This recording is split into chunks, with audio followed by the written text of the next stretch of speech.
Hello, everyone. Welcome. This is Ryan. Let me fix something right here. Came on just a second too soon, maybe. Hello, everyone. This is Ryan of Happy, Healthy, Vegan, bringing us the regular Friday live stream, just like 1 minute early, and I'm so glad I made it on time. Today's been a weird day. It's been kind of a weird little week, but yeah, not my normal Friday, and I'm here and just got a bath in. I went to the gym earlier, but had to do a bunch of strange stuff in between. Here I am. We are doing it Friday live stream right on time. So welcome all channel followers and channel members. Good to have you back, Sarah. Missed you Wednesday. I guess you're still on your trip when we did our video premiere, but I'm glad you're back and can make it. Hopefully everyone on the West Coast is staying cool because it's been quite warm. There's this crazy heat dome making a lot of the West Coast pretty warm right now. Fortunately for us, we're still in the deep May gray, now June gloom. I understand it's like 100 degrees inland, and it's still like overcast. It was sun came out just for a couple hours today. It's back to being overcast. I kind of like it. It's kind of nice to have natural air conditioning right now. So I'm glad. It still seems like January almost to us. Really not too much has changed.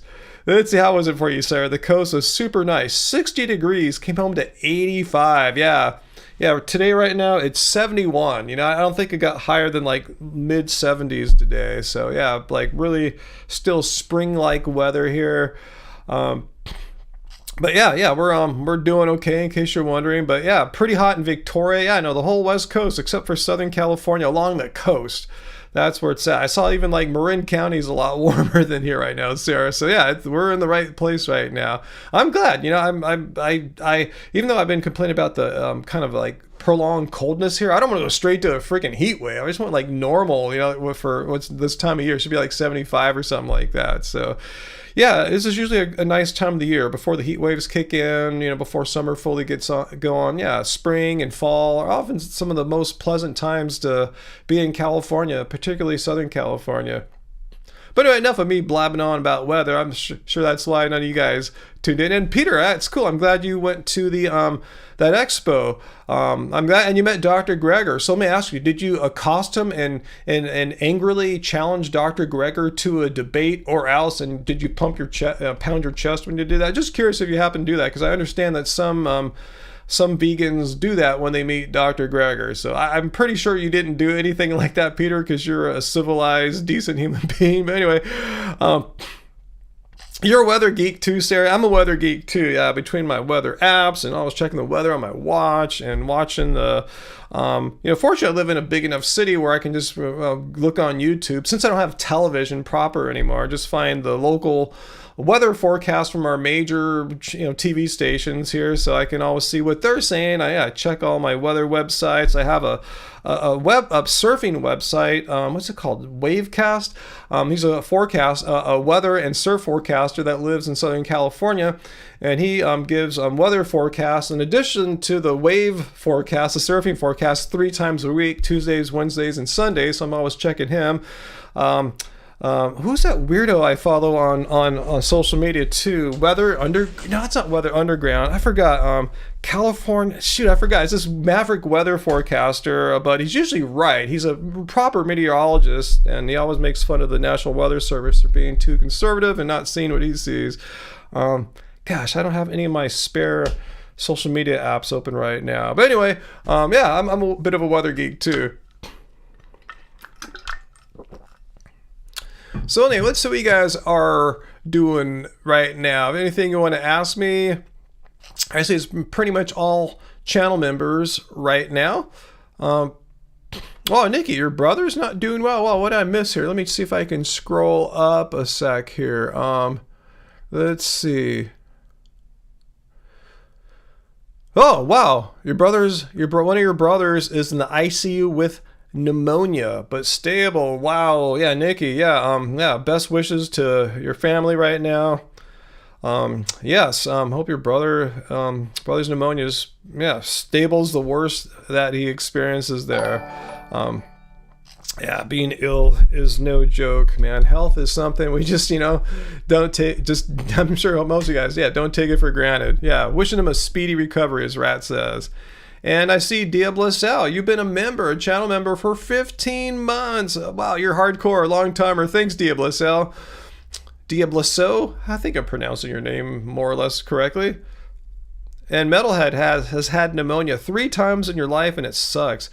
I'm not even sure what is pneumonia exactly? Is it a virus, infection? Yeah, I don't really understand. I've never had pneumonia, and I've never had anyone that close to me have pneumonia. I'm not. Yeah, how does is it something you get on its own, or is it something you get after you have like a cold or flu or something? Let me know so I can take more action in my life to make sure I keep it that way, that I've never had pneumonia. Let's see. Metalhead, you've been a member for 24 months. Awesome.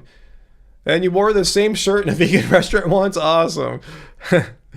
So let's see. What'd you do at the expo, Peter? You ate a vegan poached egg at the Plated Base Expo. So realistic. Wow. Veggie Machine wants to know, is satire dead? Like, regarding what exactly? M. Ryder, do I think seaweed is the most nutritious vegan food? I don't know what the most nutritious vegan food is, but I would be doubtful if it would be seaweed. But that being said, I'm sure there's some great stuff in seaweed, like iodine that we're probably not getting in a lot of our other foods. So it's probably, a great one. Is it the most, like the number one be all end all? I doubt it, but yeah, I'm sure it's important when you rank it all up. Let's see. So, okay, here's some info on pneumonia. AJ, thanks, AJ. Pneumonia is a bacterial lung infection. Okay, and Carl adds, pneumonia is a symptom caused by a virus or bacteria. It is often caused by a bacteria after you are weakened by a virus. That's why you often hear people say, oh, yeah, watch out with your cold or flu, whatever, or else it could lead to pneumonia. I've never understood the connection or how it works. So cool. Thanks for giving me a little, just tiny heads up on how that works. I'm sure I could Google it and go down a rabbit hole and learn a lot more. And I see a lot of people are renewing your memberships right now. Ditlo and Sarah and Peter and Metalhead, thanks guys. Thanks for reactivating your Happy Healthy Vegan channel memberships. Awesome, awesome, awesome. Let's see, Diablo Cell. No, did I hear about that carnivore clown? I don't know who this is. Chaffee lying about his credentials? Credentials about what? Like, credentials sounds like, like some kind of health credentials or something like that. And what happened? It turned out to be fabricated or false or something. Let me know. I have no idea who Chaffee is, so if Chaffee fans are watching, I'm just asking one of our viewers here to inform me, because I have no idea who this person is. So I'm not saying anything bad about anyone right now. Let's see.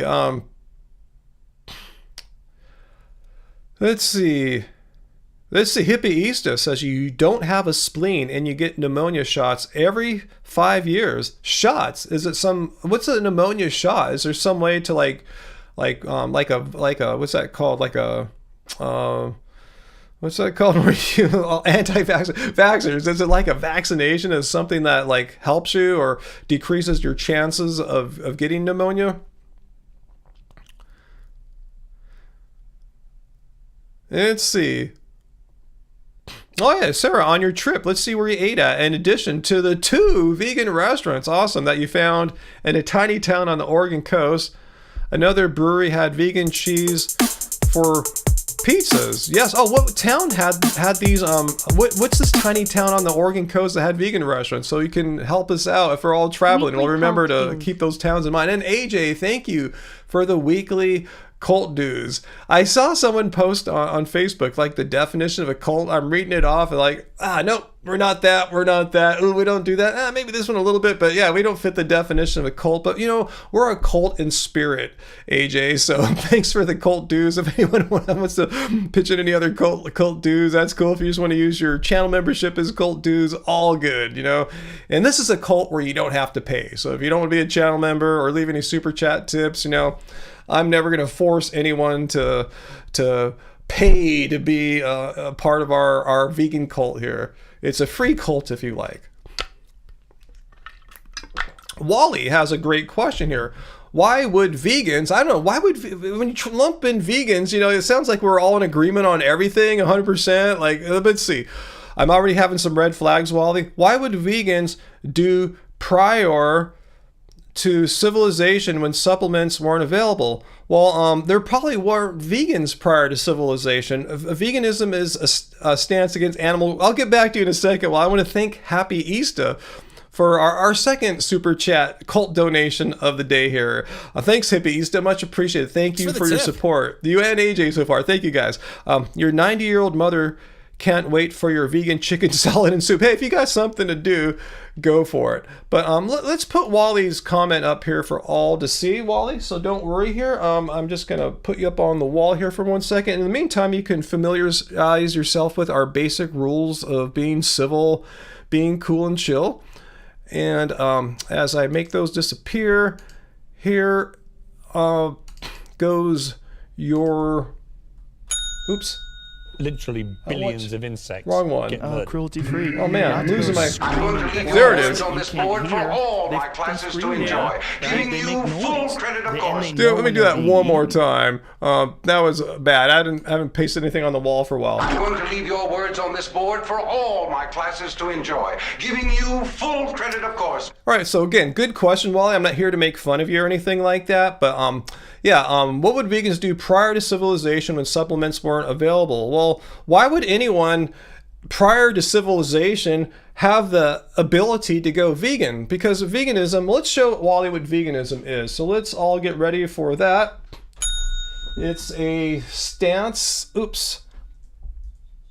Oh man, I'm slow with my switching all my apps here really quickly. It's a stance against animal cruelty and exploitation. So, meaning, Wally, if you were in a living like tens of thousands of years ago, prior to civilization, and you needed food to survive to the next day, you probably didn't have the choice to say, yeah, we have such an overabundance of food choices in my tribe here, our hunter-gatherer society, that I find it wrong that we're harming and killing animals needlessly. No, people weren't thinking like that prior to civilization, Wally. So it would stand to reason there weren't any vegans prior to civilization. In fact, this definition of veganism here that I just showed you originated in the 1940s. So it's a relatively new concept, the idea of not consuming animal products because it's ethically wrong, because we have the ability,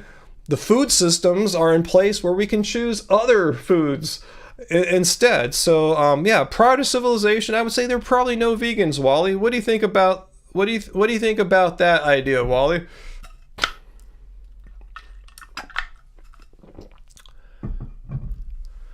Wally, oh, you assumed veganism is part of our genetic makeup?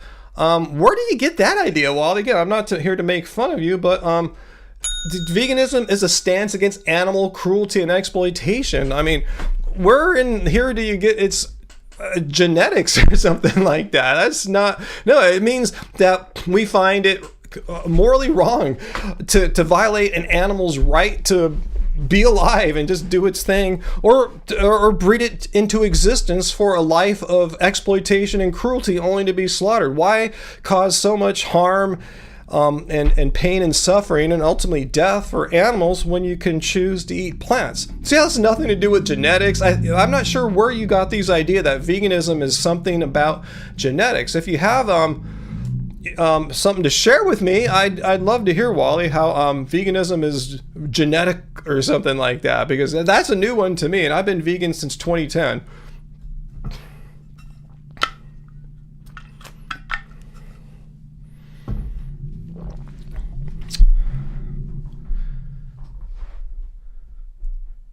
Okay, so what's Peter saying here? We did used to eat a mostly plant-based diet. Yeah, people fantasize that our ancient ancestors ate all this meat, like meat wasn't always available. When they think of hunters and gatherers, people often forgot about the gatherers, which is like the foundation of hunter-gatherer diets for most of the time. Yeah, prior to supplements, got our vitamin B12 from the dirt. Let me turn the AC on again here, guys. Getting warm.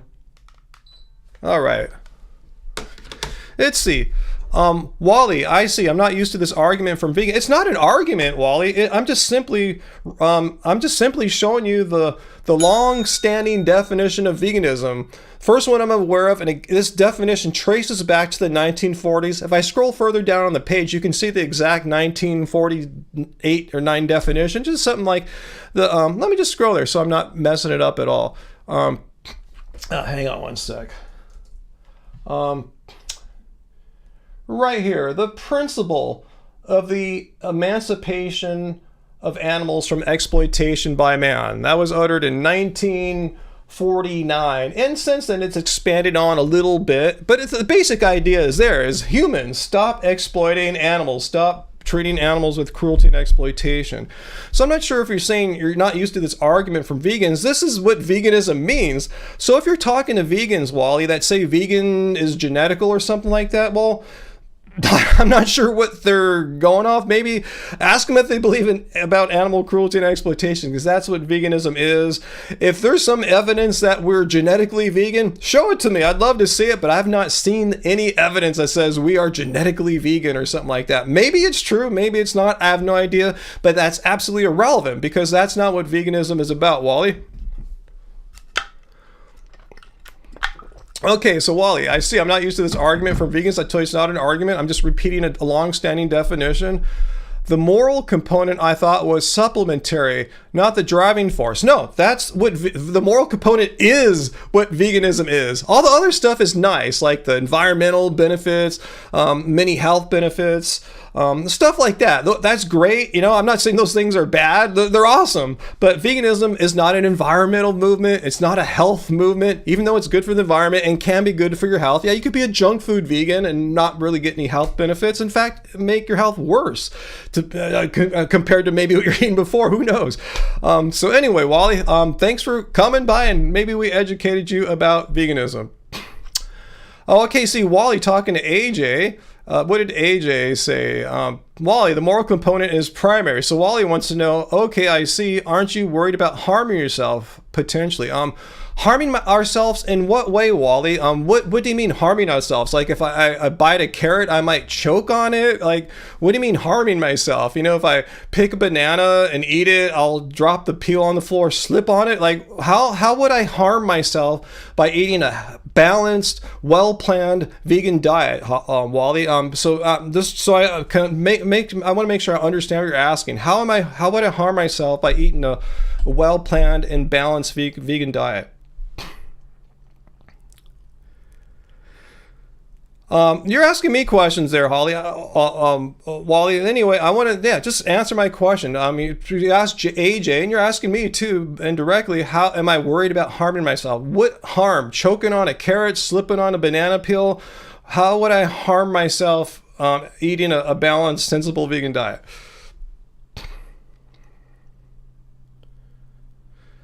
Okay, so I think I know what he means, Peter, but I want him to spell it out. I don't want to assume anything. I want someone to come out and say exactly what they mean. That's why we put the words up here on the wall, so I don't take people say, you took me out of context, you twisted my words. No, I'm just responding to what your exact words are.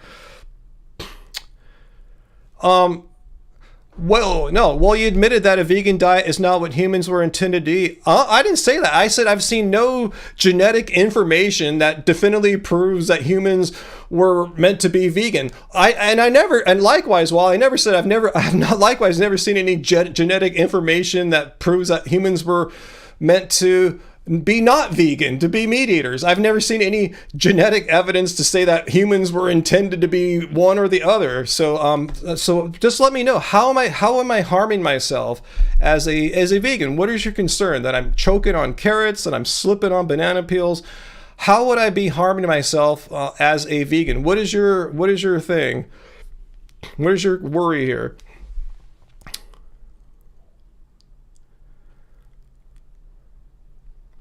So, Fritz adds that is vitamin B, vitamin D, HDL are great. Your LDL has decreased on a plant-based diet. Yeah, all those things are true for me as well. Hey, Fu Man Poo, rat. Do we have a rat here, or are you talking about the 80s hairband? Let's see. Johnny Pickles, Ryan, you vegans will never win the battle against us meat eaters. I didn't know there was a battle. I'm just living my life, continuing to not consume animal products because I find it's absolutely unnecessary and wrong to needlessly inflict harm upon animals. I didn't know I was in a battle with Johnny Pickles. Can you explain to me this battle that you perceive that at least maybe you think you're in a battle with me? I'm just some simple music producer that seems to trigger precious snowflakes who can't handle the fact that I don't participate in the animal cruelty that's a daily part of their lives. Wally says, I have this idea in my head. Okay, I'm glad you admit where it comes from, your head, rather than like some kind of scientific consensus or something like that. The animal products provide us with essential nutrients. Things that keep your hair healthy, skin healthy, bones, etc. I've been vegan since 2010. I've been putting my blood tests up here online every 18 to 24 months. Not deficient. In fact, my blood tests are better now in my I'm 56. My blood tests are better in my 50s than they were in my 30s. Athletically, I'm able to slam dunk now in my 50s. I play basketball. I never slam dunked in my 30s or 20s or something like that. I still have hair, unlike Joe Rogan, who was born the same week as I was in 1967. My skin looks pretty damn good, right? I mean, it could be better. I've been out in the sun a lot because I've surfed and ran a lot. But don't take my word for it. I could be a genetic freak, Wally. I could just be some influencer sitting here. Yeah, look at me. I'm so bitchin'. I'm vegan. Look how great I look for 56 or whatever. I'm not saying that. I'm just saying that's what influencers would do. Anyone could be a genetic freak or lying. And anyone could have an opinion. You know, opinions are like assholes. Everyone has one. So instead of just sharing my opinion and my personal experience, I'm going to go one better than that. I'm going to show you the opinions of health organizations from around the world. These are opinions of organizations, not just like a lone maverick doctor on Facebook or social media. These are health organizations, Dietitians of Canada, British National Health Service, Dietitians Association of Australia, etc. Even Canada, Heart and Stroke Foundation of Canada. And these are people who are health professionals. We're talking medical doctors, epidemiologists, dietitians, nutritionists, PhD researchers, and they have reviewed the literature, the scientific peer-reviewed literature on the nutritional adequacies of plant-based diets. And there is a scientific consensus here, Wally, that a well-planned, meaning don't do stupid stuff. Don't just eat a junk food vegan diet or just eat one food or two foods or something like that. A well-planned, balanced vegan diet is safe and nutritionally adequate for all people in all stages of life. And that includes athletes as well, and pregnant women and infants, old people like myself, and seniors older than me. So again, you can look at my personal experience, but why? Because I could be lying or I could be a freak. Look at the opinions of what the scientific consensus says. And there's a pretty clear consensus here that as long as you're not doing anything stupid, as long as you're getting your nutritional needs met through sufficient calories and a well-balanced diet, a vegan diet, an all 100% vegan diet is nutritionally adequate. So I'm not too worried because that's exactly what I'm doing. What you see up here, that's how I'm eating. A balanced, well-planned, sensible vegan diet. Or you could be like Uncle and just have Oreos and vodka as a vegan. Technically vegan, right? There's no animal products and then no animal cruelty, I suppose, in the production of Oreos and vodka. But yeah, technically vegan, but very not well-planned, not balanced, and not healthy. So yeah, just because someone's eating a vegan diet doesn't mean they're automatically healthy. They can be eating a crappy vegan diet. So while you have considered trying the vegan diet on an experimentation basis recently too, well, if you did that, that would just be a vegan diet. You wouldn't be vegan because, as I showed you earlier, veganism means you have an actual belief, a moral, let me show it again. You actually have taken a moral stance. You believe that animal cruelty and exploitation are wrong, and that's why you're eating plants only. If you're eating plants only for other reasons, like you like to experiment or not tweak on speed, but just tweak your diet, or doing it for what you perceive are nutritional or health benefits, then you're eating a vegan diet. But just because you're eating a vegan diet doesn't make you vegan. I hope you understand the distinction there. But all vegans necessarily are eating a vegan diet. But not everyone who eats a vegan diet is doing it for for this reasons. Like I said, there's other reasons that might motivate someone to try eating just plants.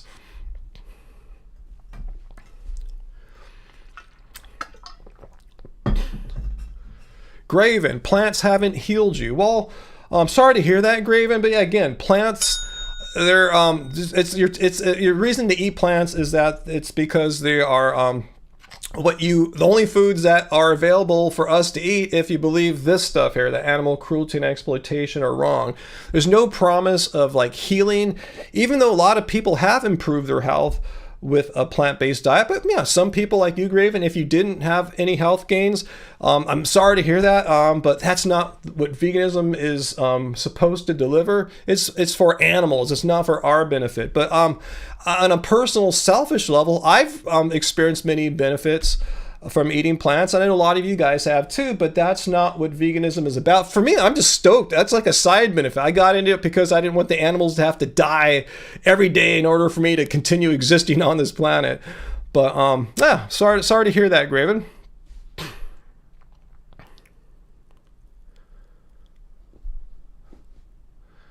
Whose birthday is it? Graven, and we don't know if Bill Seabury's still alive. We told Bill he should check in with us periodically if he ever decided to not be a regular. I mean, he was in a precarious financial situation too. He could have lost his place that he was living at. He could have lost his internet, maybe his internet device, his laptop or cell phone or whatever he had may have broken. Who knows, So let's not assume he's no longer with us, but if you're around, Bill, please come in and check in with us and let us know if you're okay, because we are a community and we value all our community members, and you're one of us, Bill. So let us know if you're still here, and just even if you don't want to spend more time on the live streams, totally get it. People move on, they advance on to new trips. I get it, totally cool. But let us know that you're still on this planet with us, Bill. Yeah, Uncle, give a whole food plant-based diet a try. Even if you don't care about animals, just give it a try. You might like it. Some people come for other reasons. They come for health and athletic reasons. And then they learn about all the animal cruelty that they were blissfully unaware of. And that closes the deal for them. They say, I'm vegan now. I'm not just here for plant-based reasons. I'm vegan. Like, why kill animals for when you don't have to? Wally, you do like animals, but not enough to not eat them yet? Well, why not? What's stopping you, Wally? If you like animals, if you really think animals are great, they deserve to be alive, like, why would you want to have an animal be killed for you in order for you to live when you don't have to? That's what changed me, Wally. That hit me like a ton of bricks. The realization, the full, deep realization that animals don't need to die in order for me to live. Let me say that one more time.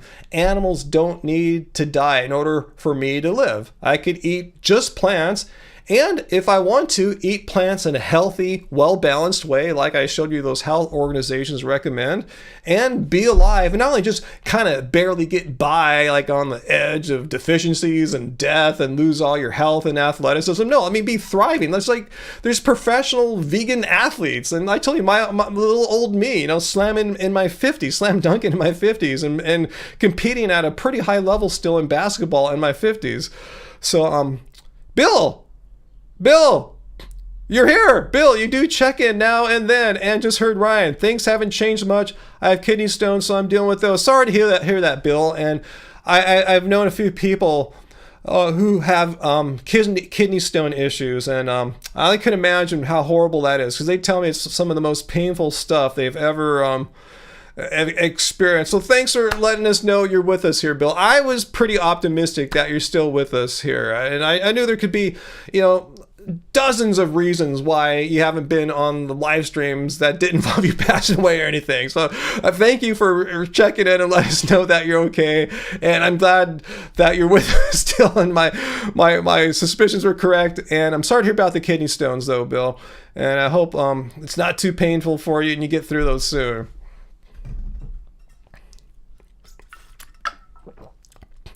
Aloha, Ryan, says Milo. Aloha to you as well. How can I send you a personal message? On Instagram, try sending one to Ryan Lum Rocks. All one word. My name, Ryan Lum. ROCKS, rocks, because I'm a musician. That's how Peter sends me ideas for for video response ideas. So yeah, message me there. Ryan Lum Rocks on Instagram. Hopefully you have Instagram. If not, we'll try to figure out another way. You can always go to our website, and there's a way to send an email to us on happyhealthyvegan.org, because we're an organization. Yeah, so happy Bill is here, huh? Yes, you're alive. Awesome. Obviously, you must be alive in order to be texting us right now or messaging us. Yeah, Uncle, I didn't know you had kidney stone issues. Uncle, I'm so sorry to hear about that. All things will pass.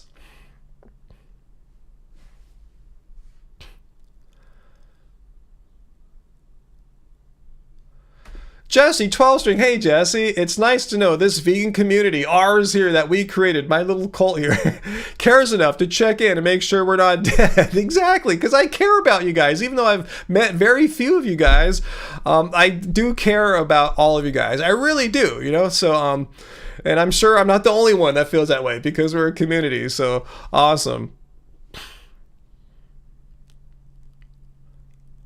You left because of Bob. You cannot stay out of those political conversations and don't want to ruin the stream.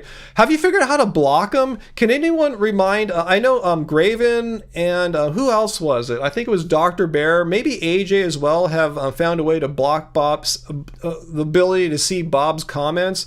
I don't know how to do that. So if any of you guys can tell Bill what he has to do, and can you do it on a mobile? Do you need to be on a computer? You know, let us know what you need to do in order to block it. Not just Bob. I'm not picking on Bob, but anyone. If you don't want to see someone's comments, just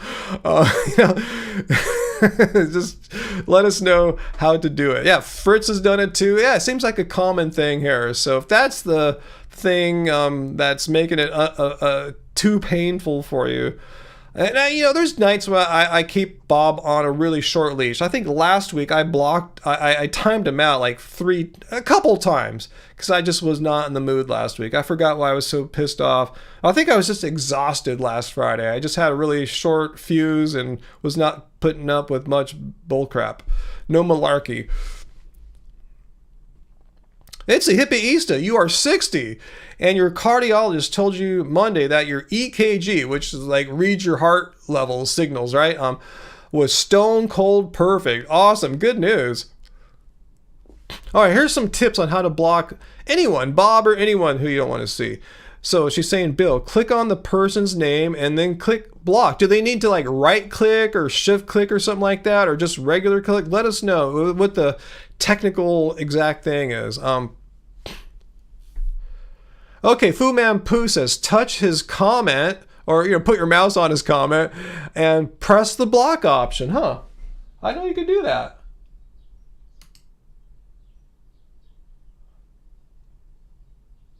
Huh, okay. I guess I see something different because I'm an administrator right now, but I'll go on someone else's live stream and check that out. All right, Wally, we will take care as vegan people, and come by anytime, Wally, if you'd like to ask us any questions. It sounds like you're getting your ideas about what veganism is from some vegans who might have some questionable beliefs, maybe. I'm not sure. I don't want to speak bad of, I don't know who they are, but come here. We're evidence-based, and, we're very friendly, unless you're mean to us.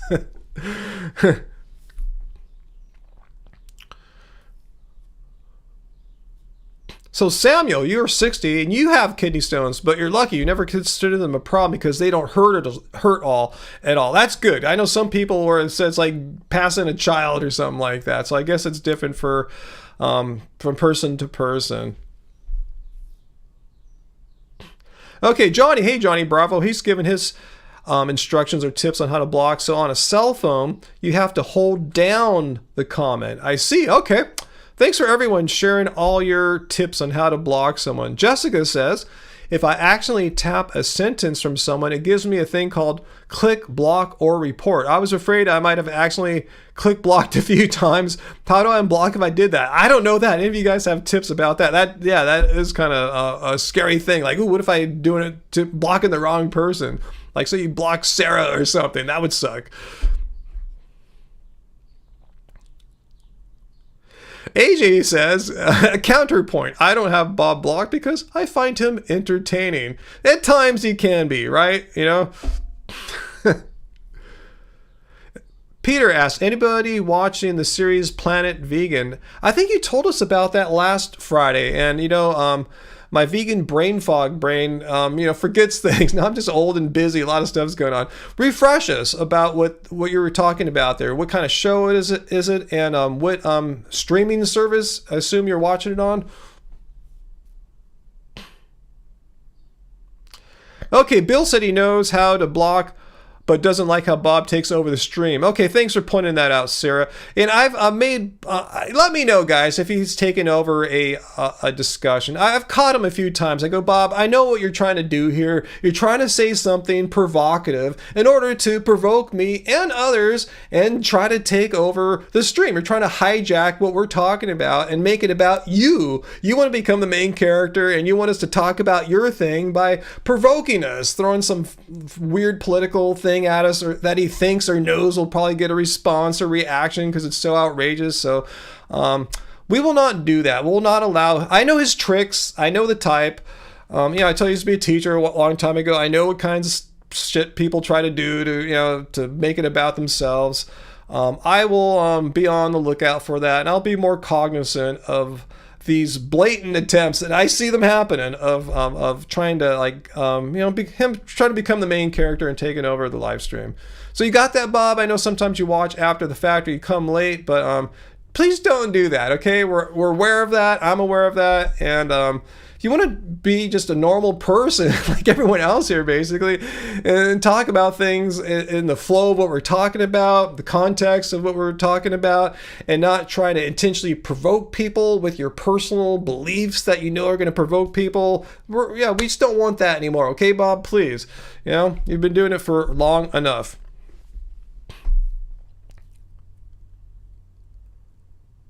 Okay, Bill says to Graven, you can unblock, but you have to go into your own account and do it through there, which is, yeah, more of a pain in the ass. All right, cool. So now we know the pros and cons of blocking anyone.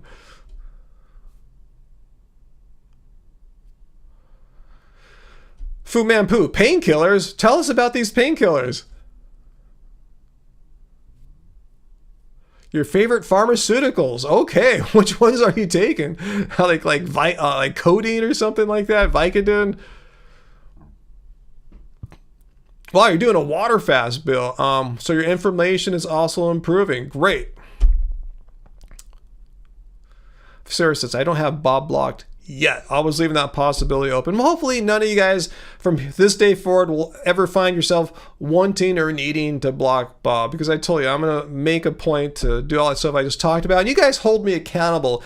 If you see me letting him have too much free reign, give him too much rope or whatever, just let me know. Just remind me about what I said, and I will you know, snap out of it and do something about it.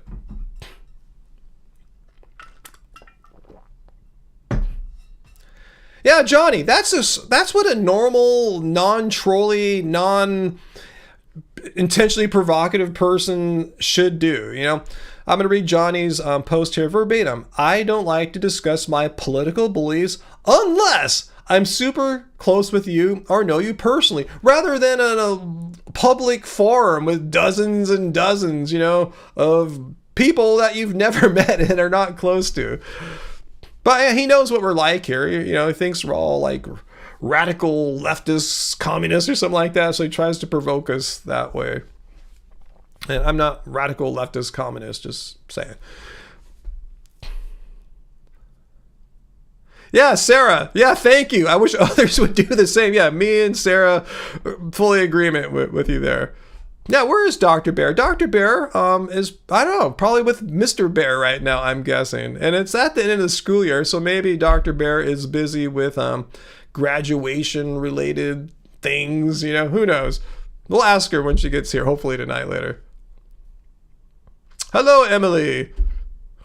Yeah, Nikki agrees with you too, Johnny. Yes, boundaries. It's something that people, a lot, not you guys, but a lot of people seem to have like lost recently, just like on the internet, is just having boundaries. People think it's their God-given right just to say whatever they want, regardless of who they're talking to, what the context is, even what the subject is. They'll just throw something out of left field just to be mean. It has nothing to do with anything.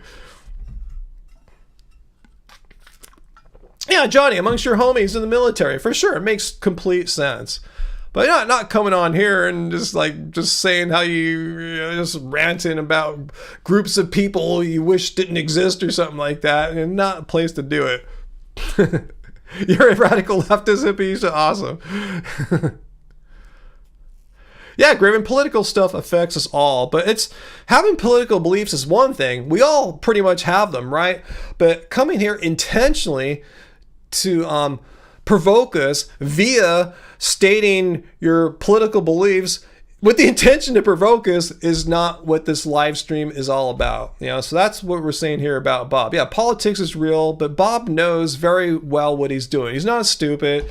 He knows exactly what he's saying and what he's doing and what he's trying to achieve. And we know the playbook, and we're just not going to allow him to continually do that and take over the live stream, such that we lose really cool people like Bill, who's just tired of seeing him do that every week and piss people off. Yeah, AJ, it used to be a common courtesy to not discuss religion and politics. And I try my best to stay away from that, these really sensitive topics. Sometimes it does become an issue when people try to bring up, I can't be vegan because of my religion. Then we have to get into religion a little bit to see exactly what their belief is, that they think that they can't be vegan because of something about not getting into heaven if you're eating plants or something like that. So now we try to stay away from these more, sensitive, triggering areas as much as we possibly can. This is a vegan live stream, it's not a political or religious live stream, but occasionally we have to venture into those waters in a shallow way. Let's see. Hey, Jordan, you renewed your channel membership. Awesome. Thank you. Oh, you got the winner of the documentary name. Yeah, you're making a documentary on pig farming, correct, Jordan? I remember you told us about this last Friday. So let us know what title you think you're going to use. So good to see you, Jordan. Awesome.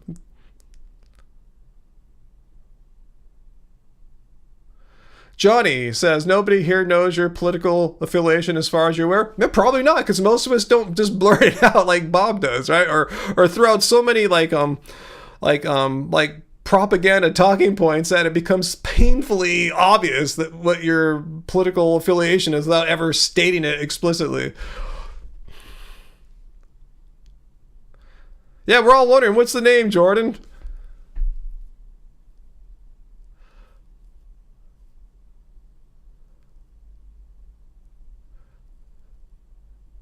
We are DEVO. We are vegan. Foo, is that what you're getting at there?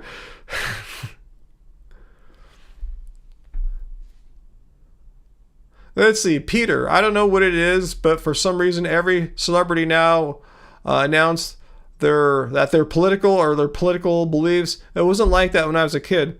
No, you do have a point, Peter. I have to agree with that. When I was a kid, I don't remember that many celebrities where you knew what they were, like left or right or Republican, Democrat or whatever.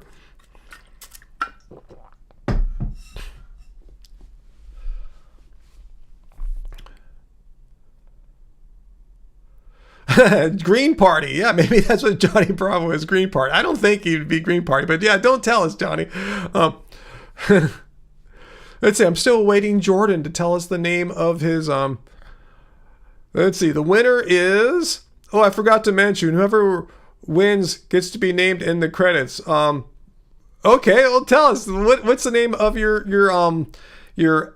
pig documentary, your pig farming documentary? Priscilla, hey, Priscilla, Ray and I went to Veg Fest in Detroit last weekend. Awesome, they had a lot of delicious food. And Gary Roscoe's there. Cool. I'm glad he's still a vegan activist. Awesome. Apparently, he's from Detroit. I had no idea where he's from. Awesome. Let's see. Sarah is no party, and I'll gladly volunteer just as Sarah did. I'm registered to vote, and my political party affiliation is precisely no party. And it's been that way for a long time. I think the bulk of my voting years, I was registered as Peace and Freedom. But I mean, I signed up to vote in the 1990s, so I think it stayed that way for like 25 years because I didn't bother to change it because it didn't really affect me. But yeah, now I am officially no party. Okay, we are ready, Jordan. You only vote for vegans, Milo? Wow, well, we can hope there's more vegan candidates. Yeah, Uncle, we're so divided now. Yeah, even licorice could potentially turn political. Oh, Jesse 12-string gave it to you. Let's talk turkey. Awesome, Jesse. Good. That's sharp. Yeah, that's clever. Let's talk turkey. Yeah, that's the talking, like jive talking turkeys. I know that expressions such as those were more popular like in the past, like maybe the 70s or 80s, but I'm glad the phrase still means something now. I wasn't sure if people Jordan's age would even know what that meant. It's awesome. You know about talking turkey, right? It just means you're talking a bunch of stupid smack.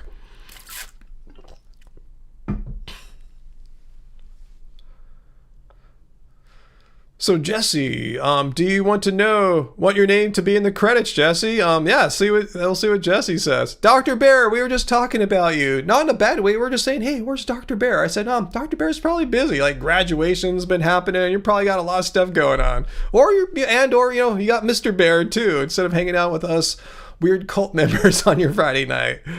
But we're glad to see you.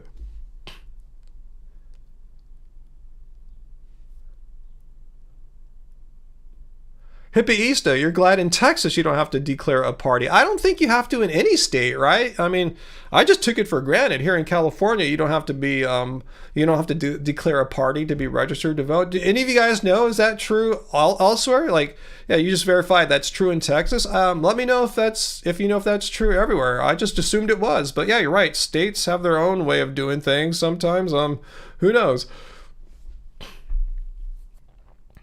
Yeah, congrats to Jesse. And Jesse, let's see, are you ready to have your name in the credits? If you guys were curious, yeah, I remember you telling us your real name before, that it was Joseph. I forgot it after all these years, Johnny, but I knew it wasn't Johnny. That was kind of curious that you picked a different name. Totally cool, and yeah, very right to do that. Yeah, one of my friends, ironically, when he was a DJ, picked the name DJ Charles in Charge, after that 80s show. But his name wasn't Charles at all. It didn't even begin with the letter C, so yeah, everyone's free to do that. Okay, so South Carolina, Illinois, you don't need to.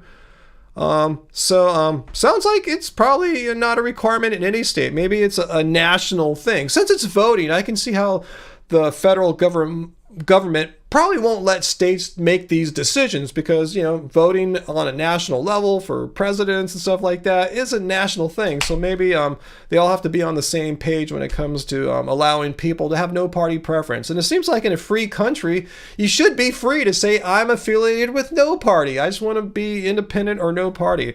That sounds like the definition of freedom rather than forcing you, which is not what freedom's about, instead of forcing you to declare a party.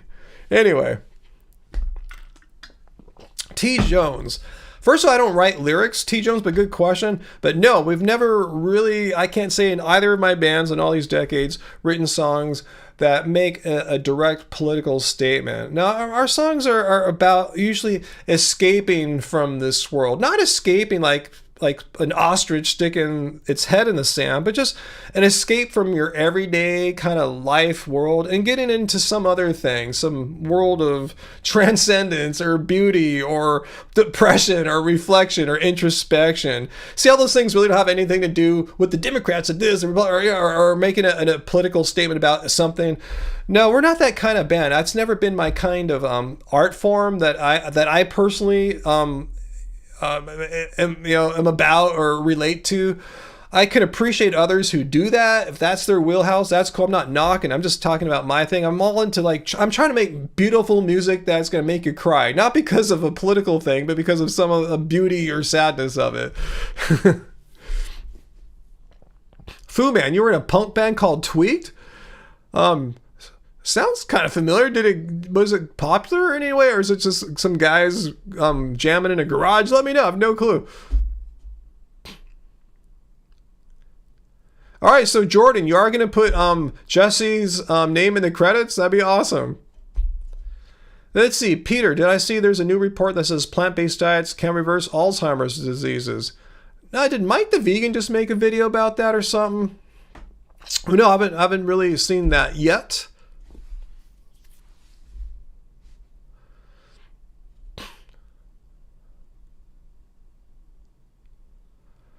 Let's see. What songs have I written that make a vegan statement? I said Uncle None. No, we don't. Yeah, that we don't. This is not how we go about things as far as our music goes.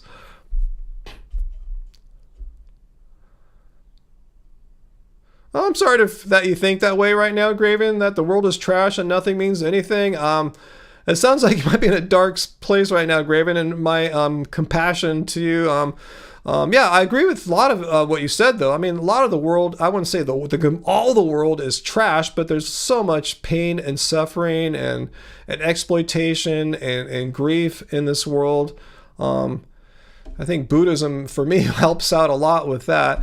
But nothing means anything. No, I mean, just some of the most simple things, like say, my relationship with Angie means everything to me. You know, our art, our music is really, means everything to me. And being here with you guys is very important and special too. Seriously, I'm not just saying that. You know, guys are a part of my weekly, social life, since I don't go out much anymore these days. And the relationships I built with you guys online mean a lot to me. I mean, there's a lot of things. A lot of things that mean a lot to me are just kind of these intangible things, feelings, emotions, connections, things like that. Yeah, Sarah says, so much to be grateful for. While at the same time acknowledging, I'm sure Sarah and I agree here, while at the same time acknowledging that there's a lot of horrible things in the world that we wish we could make better, but we're either powerless to, or, you know, so anyway, yeah, it's having a realistic attitude, acknowledging all the horrible, evil, and bad and wrong in the world, while not having that blind you to things that still are meaningful and positive in our lives. What, Bill, you got banned from Instagram for calling a guy saltines? I don't understand. How is that like mean or bad or something like that, improper? How does that violate, like, how is that an attack or something? I've been called a million times worse than that, and they haven't banned these people. Peter, you're gonna go see the movie Inside Out in 2 weeks? Awesome. I'm just waiting for it to come to streaming and I'll get Disney Plus for a month again. Hey, Jordan, thanks for the super chat tip there. Just like old days.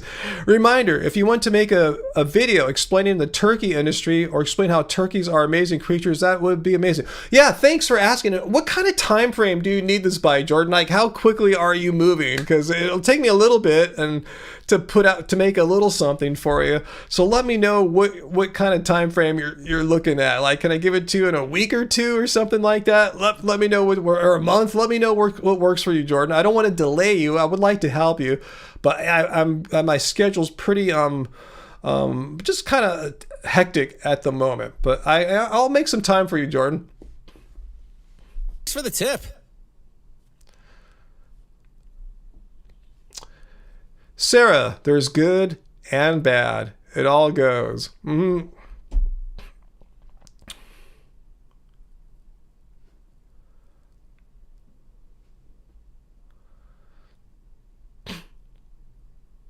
Fu Man Poo, was that guy a cracker they called a saltine?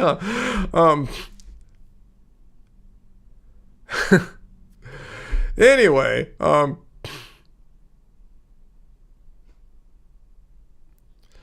yeah, Dr. Barrison, yeah, if voting didn't matter at all, then politicians wouldn't even bother engaging in like this extreme gerrymandering that we see happening across the country to give them districts, like, for sure, and engage in voter suppression, as we see all these tactics to make voting more difficult. I even saw, I won't mention, I thought one of the GOP candidates was suggesting that 18 is too young to vote. We need to raise it up higher, with the assumption that young people all vote left or Democrat or something like that. So yeah, voting does matter. Else, yeah, why would politicians bother to gerrymander or try to make voting more difficult?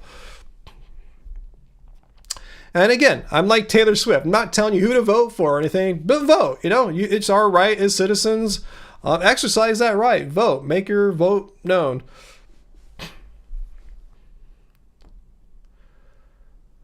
Wow, Peter. Last Sunday. That's some dedication as an animal activist there. You stood out in the rain for almost 2 hours for National Animal Rights Day. Awesome. Which was a worldwide event. It was so inspiring. Wow, what'd you do? What were you doing in the rain for 2 hours?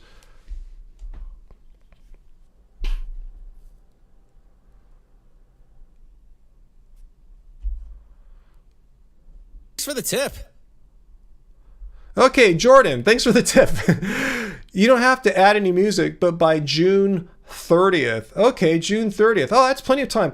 And roughly, how long were you thinking? Would I just talk for a minute or two or something like that? You're not expecting 5-10 minutes or something like that. Just a brief overview of why. Let me see what you said again. How turkeys are amazing creatures. Yeah, I could totally talk about how turkeys are amazing creatures for sure. Yeah.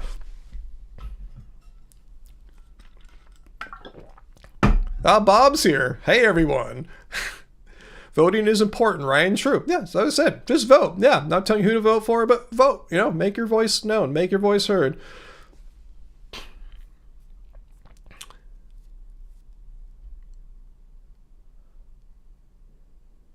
Allison, good point there about age and voting and age to be in office and stuff like that, huh?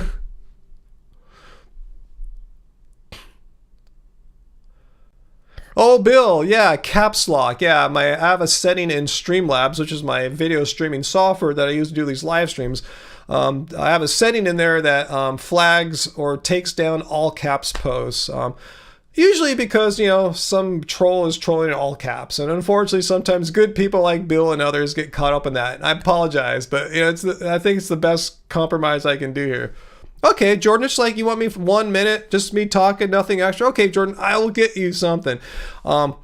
If we're getting close to June 30th and you haven't seen anything from me yet, remind me, please. I will do it, but I'm trying my best not to forget, not to delay it terribly long so that I forget or get later, something like that, Jordan. But yeah, I'd love to help you out and talk about how turkeys are amazing creatures, because I've met some really amazing turkeys. Real turkeys, not human turkeys. Hey, Sarah did an all caps pose. How'd you get away with that, Sarah?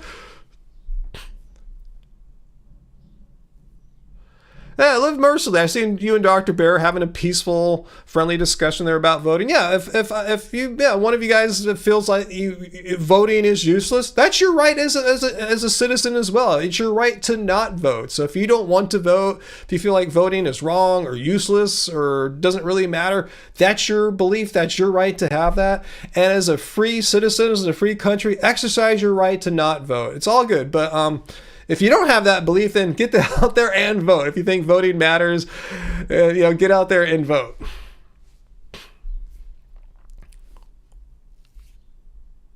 Yeah, Peter can do all caps because he is a moderator and he can do whatever he wants almost.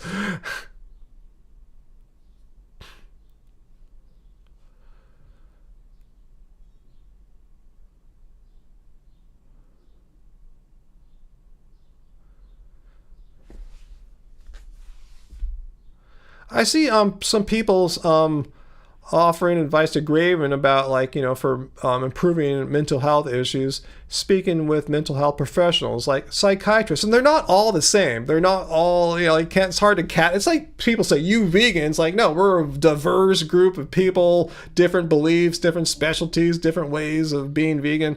And psychiatrists too are a pretty diverse bunch, or mental health professionals. So yeah, I'm sure some suck, some are just in it for the money. That's why a lot of people go to med school, because they think they'll be rich, because psychiatrists are medical doctors who specialize in mental or prescribing pharmaceuticals for mental issues, rather than looking at your broken elbow or something like that. But not all are in it for the money. I've known some good ones, or I know people have had good ones over time. So yeah, please don't hate all doctors or anything, because there might be some bad ones out there. Jordan, you got to go. Love you too, Jordan. Thanks for thinking about me for your documentary. Let's talk turkey, and I will make you a little bit about how turkeys are cool. Let's see, Sarah, I didn't know this. You went to school to be a shrink, finished up school and ran the other direction. Wow, so you finished school a shrink, like not psychiatry, right, Sarah? Because that involves going to medical school. There's ways to be a shrink's like in a catch-all, a psychiatrist, psychologist, and things. But either way, both require a lot of schooling. That's cool. I didn't know you studied that.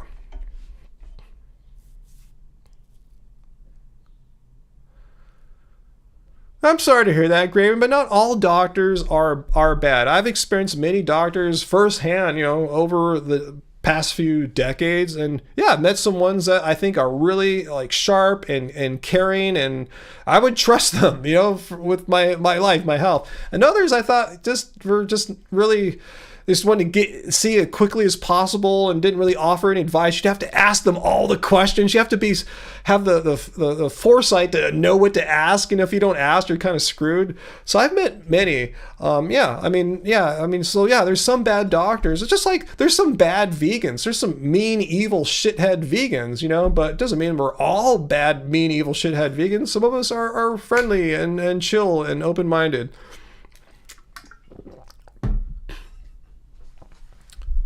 Yeah, Dr. Bear, yeah. We have compassion for what you went through. Yeah, and some doctors are definitely bad. And sometimes will make mistakes. In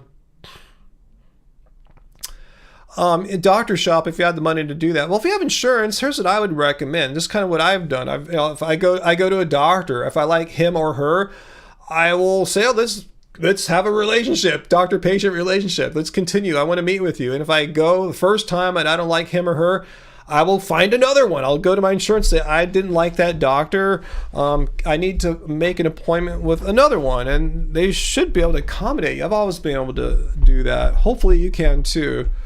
But yeah, I know this stuff ain't cheap, and I use my insurance as much as I can. As I mentioned before, I did pay to go out of network to meet with a vegan cardiologist, because I felt that was really important to me to know I was meeting with a cardiologist who was also an ethical vegan, who was also really on top of the most current research as far as plant-based diets and heart health, and knew what was true, what was bogus nonsense. And yeah, it was worth it, because heart's an important thing. I figure it was a good investment to put some of my personal money into that relationship there. I don't have her now. I think she's moved off to another state, but I'm glad we coincided both in Southern California at the same time, so I could get all my appointments in and her evaluations, and I'm living by what she said still. And that was a very positive doctor-patient relationship I had there with my cardiologist. Allison, a vegan cardiologist is the best cardiologist. Not even kidding or exaggerating. Yeah, my experience with her was 100%.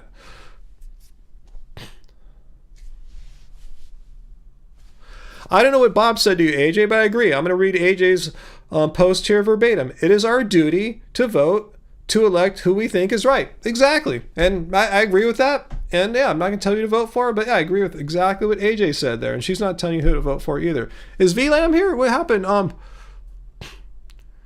no, VLAM, you have COVID-19 because you're vegan. Yeah, we know it's all because you're vegan, but sorry. Sorry to hear this is your first time getting it. I'm curious, how did you know you got it? Did you take a test? Because I told you I had that cold a couple weeks ago, and I never took a test or anything like that. Maybe I had it. I don't think I did. It just seemed like a normal like cold I get that, throughout most of my adult life. I've reflected and remembered I often catch a cold in early summer, and it was right on perfectly with early summer.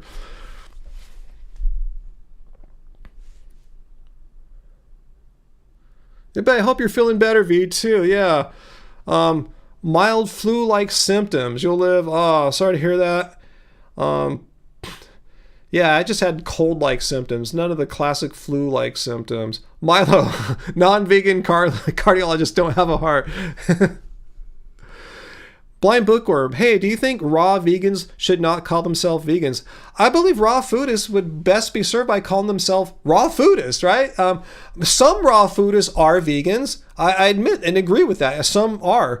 But most I've met, let's just say half, are don't care about animal cruelty and exploitation whatsoever. They're maybe an afterthought. So I think raw foodist would be a more appropriate and accurate descriptor. And if you happen to be a raw foodist who's a vegan, then I think raw vegan, would work great for you. I just think in general, though, raw foodists should just probably call themselves raw vegans because so many of them are not really vegan.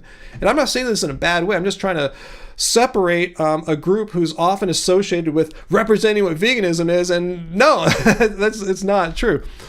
Hey, thank you, Jalen, for being a member for 10 months, Jalen. Awesome. Thank you for your support. No, and I've never gotten a B12 injection. No, I've never had a doctor recommend it to me. I've always had good B12 levels before I started taking a sublingual spray.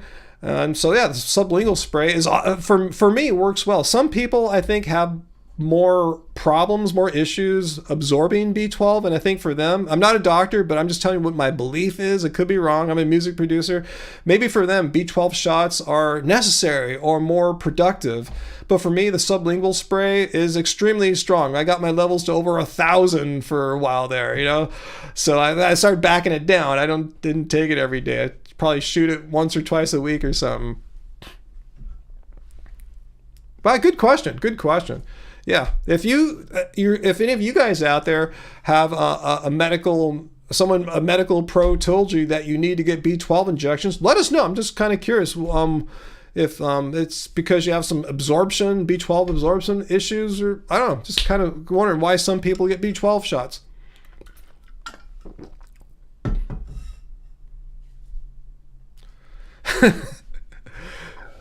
Fu Man, you hate it when somebody comes into work hacking like a tuberculosis asylum refuge. I hate that too when I'm just out in public, and like, don't people have the common courtesy for hacking like a tuberculosis asylum refuge to like do something, cover, go away, just sit there just coughing freely and openly like you're the only person, the real human in the world, and everyone else is a robot or something. Not sublingual LSD, just sublingual vitamin B12.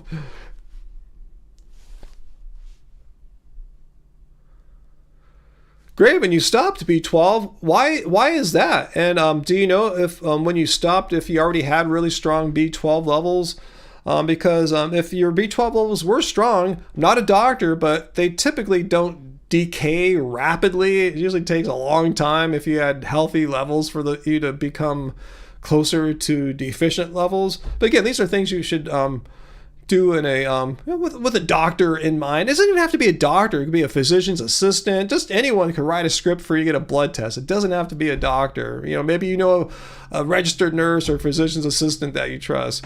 But B12, I think, Graven, is one you probably shouldn't mess around with as far as like not taking any kind of B12 because from what I understand, there are like neurological issues that you could suffer from if you're not getting enough B12. And again, this could take years to develop. I don't want to scare you or anything like that, but I wouldn't just say, I'm not going to take B12 anymore or something like that, because there can be some consequences. Could be years off. Hopefully you won't have anything though. Hey, Nikki, thanks for being a member for 5 months. Favorite vegan sandwiches and why? Well, I mean, one that I make most often here, it's not maybe my favorite, but a peanut butter and jelly sandwich. I use the PB2 kind of powder, those powders where they take most of the saturated fat out for obvious reasons, for LDL, heart health. Favorite sandwich? Sometimes at Whole Foods, we'll splurge at the deli, and they have this vegan BTLA tempeh. It's like a play on the BTL sandwich, but it's a tempeh fake bacon avocado sandwich or something like that. So yeah, that's a little deluxe treat for us sometimes. That sounds good, Diablo. Avocados and chickpeas on toast. And VLAM, you've been a member for 2 years. Awesome, V. Awesome. Have I had Zong Z, aka rice dumpling? I thought you were going to say rice cake. Rice dumpling.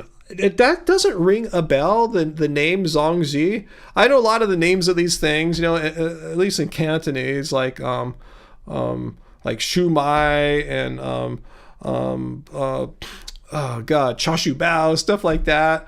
I don't remember the name Zong Z. I don't remember rice dumplings. I like those little sweet rice cakes though. I haven't had one in ages. Do you know what I'm talking about, VLAM? And also, do you know if those little sweet rice cakes, like they're cut in like squares or parallelograms, are they vegan? Do you know? I haven't had one. Maybe they're just vegan anyway. I've just, when in doubt, go without. I never bothered to research it.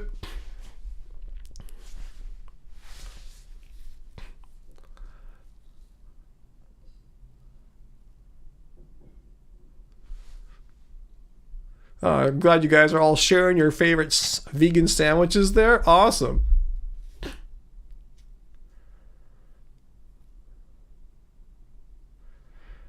Yeah, chickpea salad sandwiches. Yeah, we'll make that sometimes too. There's one in the Keep It Carb book, I think. Or is it the Happy Healthy Meat Cook? This chickpea sandwich, basically. That I wish we would make it more. We haven't had that. We used to eat those all the time this summer. Often we'll boil some corn and have that chickpea sandwich.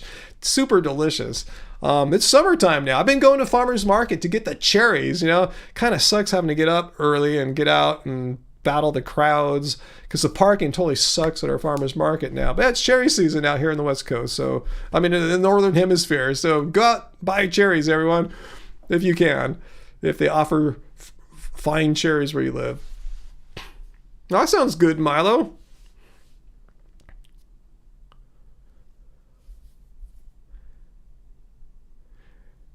Yeah, I'm with you, Fu Man. Free housing, or at least affordable housing at the very least. Education, as many countries do, and Medicare for all. I don't know why that's such a weird, radical, communist idea or something like that. But anyway, thanks, Dr. Bear, for the super chat tip there. Let me see what you posted here. Ryan, I wonder if you could reconsider how you sometimes say, I didn't supplement for B12, but I did it responsibly.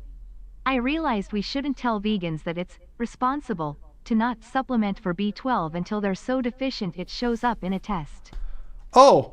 Reconsider how I sometimes... I said, when I was not taking B12, yeah, you guys know, Dr. Bear, I said, yeah, I was actually, I wasn't just winging it. I was getting my blood tested the entire time, and my B12 levels were staying the same. I don't think there's anything... What do you think? Is there something not responsible when I say that, or am I giving people some bad advice? I'm just sharing a true fact about how I did it. Some people don't test. So a lot of vegans say, I don't check my B12 and I don't take a B12. So I go, whoa, you don't know what you're doing there. You could be deficient. You could be running into some serious problems soon. I just want to let people know that before I ever took a B12 supplement as a vegan, I had really strong B12 levels. I think that's the point of my story, Dr. Bear, is a lot of people think, falsely, incorrectly, that when you go vegan, you're going to immediately be B12 deficient. I've seen that, like in people who try to debunk veganuary. I think I covered that this year. You have to worry about B12, like not for 31 days. You're not going to become. I think it's medically impossible to become, but if you have healthy B12 levels, to become deficient or close to deficient in like 31 days. So I just want to point out that that you're probably not going to become immediately deficient in B12, but you should take a supplement and you should get your blood checked. So that was I think that's why I tell that little story, Dr. Bear, just to let people know, and haters know, you're not going to become deficient immediately. It takes some time, but I always encourage people to get their blood tests and to take a B12 supplement.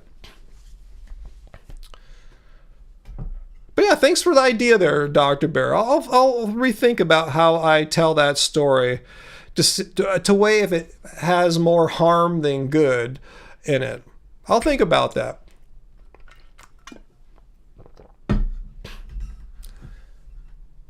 Let's see, Dr. Bear. Yeah, there's no way to know from a blood test how long it will take until a person becomes deficient in B12.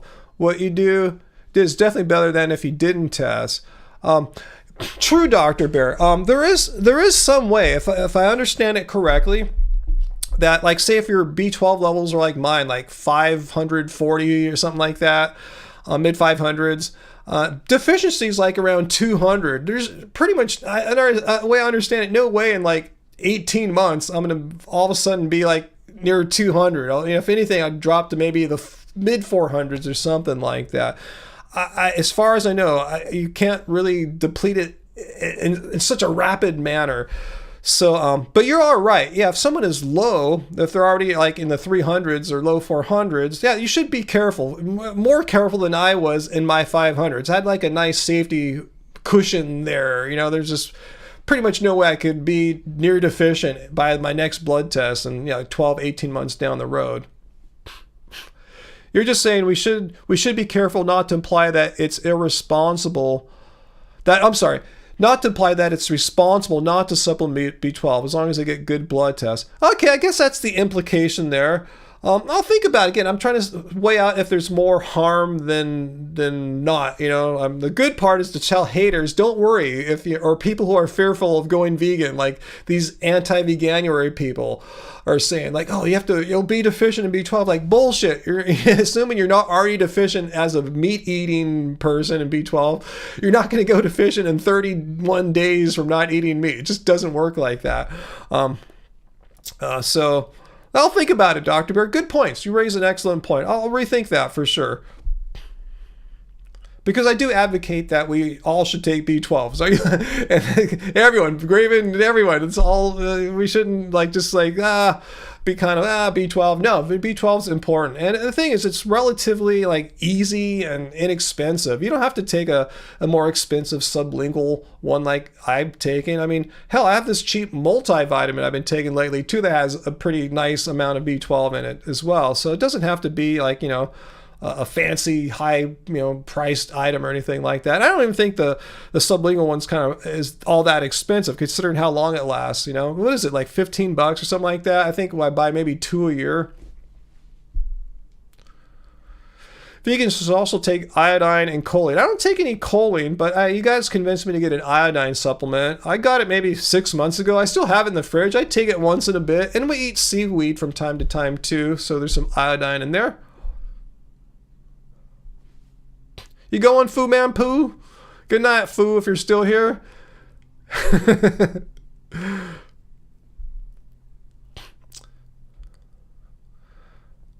Dr. Bear, perhaps if you're consuming enough B12 fortified foods, but you'd really have to be on top of that to check that. I say just take a basic supplement, either a B12 supplement, or if you want to cover your bases of some kind of multivitamin that's vegan, it has B12 in it. I'm not a doctor, but I think that's some decently good advice. Allison, we do eat seaweed, but not on a regular basis. But we do love seaweed food, so that's why I think the iodine supplement's not a bad idea. Just to just to have that a little more regularly than our kind of random seaweed consumption. Travis. Hey, Travis, you spend maybe $4 a year on B12 subs. See, it can be super inexpensive if you want.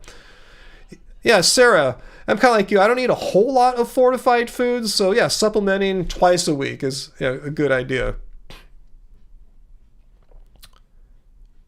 Okay, V them. Yeah, what I'm referring to when I say Chinese dim sum rice cake, yeah, they're white. Yeah, they're about 1 inch thick. And they're spongy. Yeah, they're served usually cool. They have a spongy texture. So you think I'm referring to white sugar cake. I always called them rice cake. Bok tong go. Yes, that's it. I remember that word from my childhood. Bok tong go. And it is vegan. Awesome. I didn't think there was any animal products in there. So next time I'm cruising through Chinatown and I see the bok tong go, if I see any like to go, I can take it out. I'll get some bok tong go to go.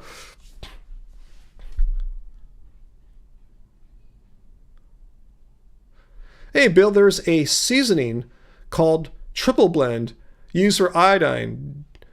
Don't use kelp, it's way too high. Okay, I'm not sure what my iodine supplement is made out of, to be honest with you. Thing is, I don't take it all that often. Maybe once every week or two, something like that. So if it's really high, I'm not getting it all that often. I just, like I said, have it just to like kind of cover myself because I don't eat seaweed on any kind of regular basis.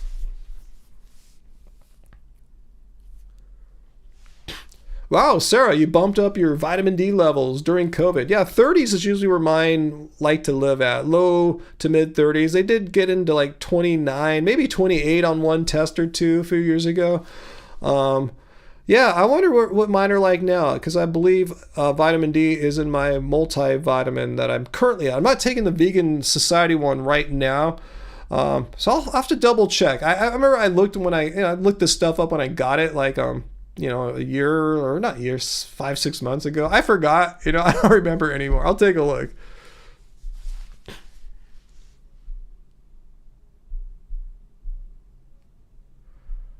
Let's see. According to Dr. Bear, and according to the National Institute of Health, cruciferous vegetables, which we eat a lot of here, beans we eat a lot of here, nuts, I eat nuts all the time, like particularly almonds because of Piers Morgan, seeds, I love seeds too, and whole grains, which we eat all the time, are good sources of choline. Awesome.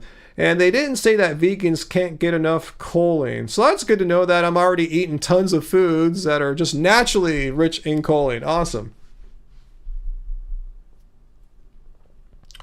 That's cool, Jesse. Yeah, I think D vitamins are really important. I feel better since supplementing B12 also. Yeah, those are the two main ones. I think, like vegans, should look at a multivitamin possibly, but for sure, B12 and D, just supplement with those. D especially if you don't go out and get a bunch of sun and, yeah, of course, testing is free here in Canada too. Awesome. Yeah, tests are typically free here for me too, covered by my insurance.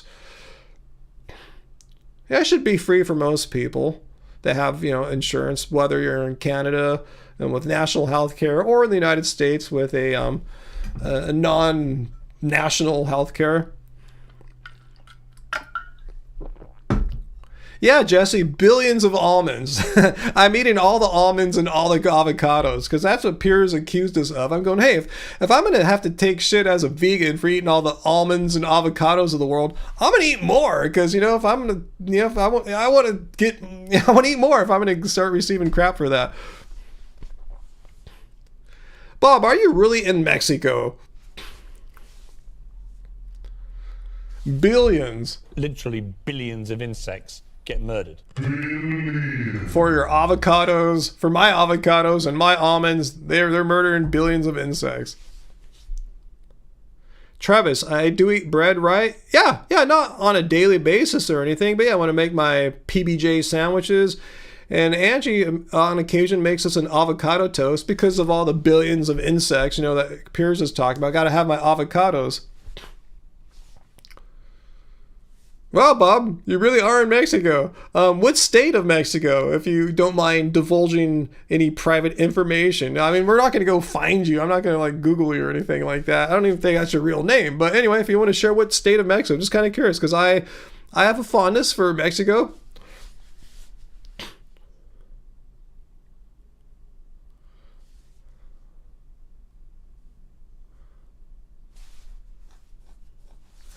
Oh yeah, Bill, vegan essentials is extremely expensive. I've tried them on the show here. I've shown myself taking them. They're expensive, and I have to say, once I pretty much ran out of my supply of them, I wasn't rushing out to buy anymore. Not because I thought they sucked. I thought they were great, but they're really expensive. I don't think I'd be any healthier taking them versus like some low-cost stuff I got off Amazon, to be honest with you. So that's what I'd go for, especially if you're like me, Bob, trying to stretch a dollar out as far as it can, and devoting that kind of money to just a vitamin supplement, I don't think is a wise financial investment. But yeah, if you're rich, if you got the bucks, go for it. If you can afford $100 of vitamins a month, do it. If you're a millionaire, multi-millionaire, billionaire, cool, do it, totally cool. But yeah, if you're trying to stretch dollars like many of us are right now, yeah, you might want to prioritize how your money goes. Yeah, Bill, yeah, because 98% of non-vegans are eating all the avocados and almonds, but we're the ones taking all the shit for it from people like Piers Morgan. So that's why I figured, hey, if he's giving us shit, I got to start eating more almonds and avocados. It's got to be worth it to me since I'm getting all the shit. Anyway,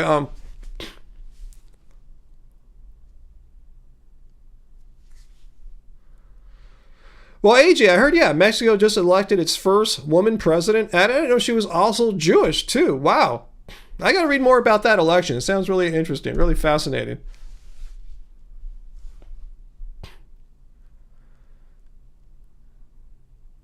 Bob, did you tell us what state you live in Mexico? Wow, Bill, your leg bandages alone cost you $50 a month. Okay, for that reason alone, I would suggest, yeah, just get a lesser expensive multivitamin. The Vegan Essentials is going to take too much money out of your monthly budget.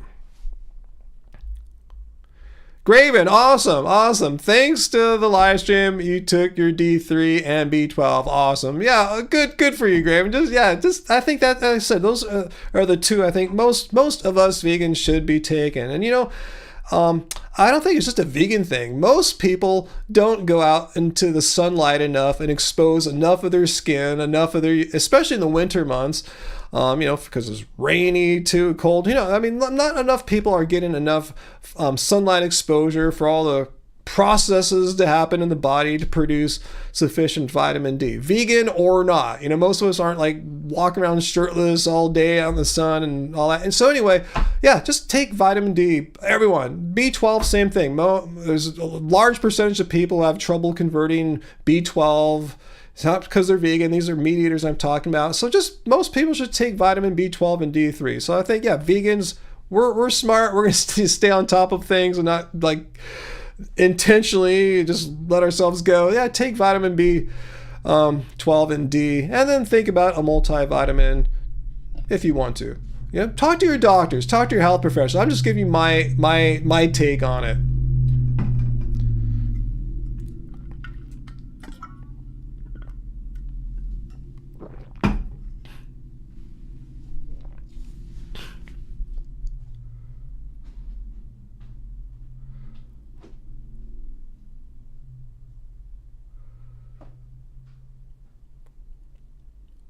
Okay, so Diablo is saying the RDI of choline is 400 milligrams.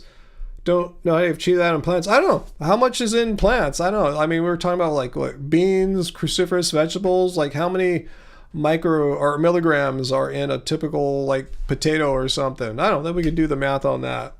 I have no idea.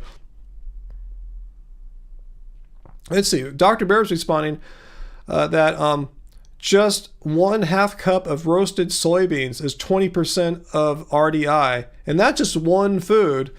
And 1/2 cup isn't a lot of soybeans. Like when Angie and I'll have like tofu scramble, or a tofu stir fry, like we had earlier today. We put in like half or the whole package, So we probably got 100% of our RDIs from that one food alone. The National Health Institute says nuts, whole grains, etc. are good sources. So yeah, that's a good point, Dr. Bear. If a 1/2 cup of soybeans is already 20%, just that one dish, that one food in one meal.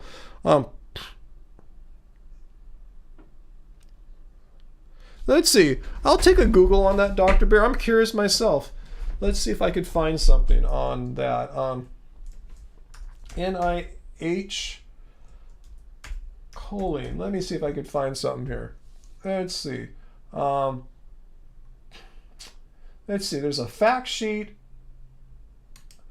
And let's see what we got here. Sources of intake. Here we go. This chart here. Ooh, we don't want to look at like beef and liver, but like soybeans. Yeah, half cup of soybeans is 107 milligrams. And Diablo Sal was talking about how 400 milligrams is the RDI.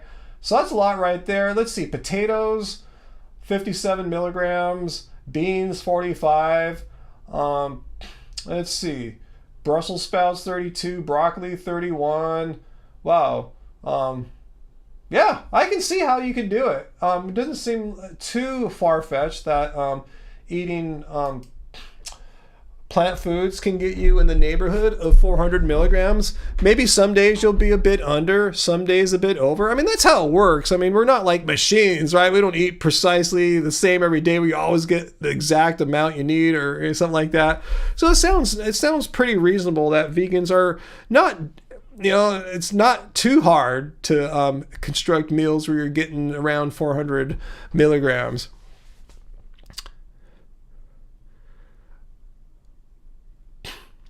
Wait, Bob, wait, you're scaring Bill off. What is Bob doing? What has Bob done, Bill? Let me know. I want to know what Bob did right there. Okay, that was the right page, Dr. Bear. Awesome. Bob, what's going on? Tell me. Or Bill, Bob, tell me what the hell's going on? Oh, wait, Bob, we were in the middle of a political discussion. No, we just talked about how this channel, this live stream is not about politics or religion. Sometimes we have to wade into, say, religious waters when someone comes up and says, well, I can't go vegan because of my religion. Then we have to discuss religion reluctantly a little bit, you know? But no, this is not a political channel. This is not a religious channel. This is a vegan live stream. This is a vegan channel. So, what's the dispute here going on so I can quickly resolve it, because we are not talking politics right now.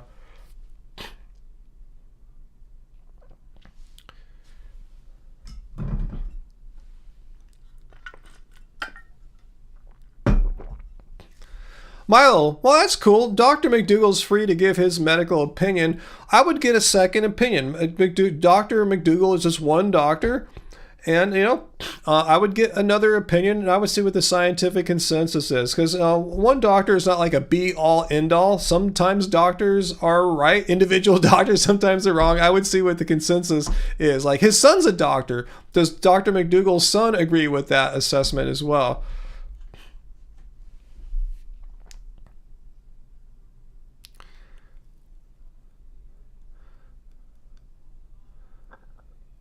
Okay, but I don't know what's going on, but yeah, Bob, please don't make this a political discussion right now. Okay, Bob? Okay, you're talking about Coline, fine. You can talk about Coline, that's cool, Bob, but we're not going into politics right now. Please, you know, we're not going into politics. Just shut it off right now. I know sometimes, not always, some nights you might feel a little feisty, Bob, and you come on here and you'll say something which you try to portray as innocuous, but you know is loaded and will cause a certain reaction amongst some of us here. So we're not going to play that game tonight. If you maybe you didn't come to play that game tonight. Okay, cool. Then let's not play that. But tonight is not a night for that.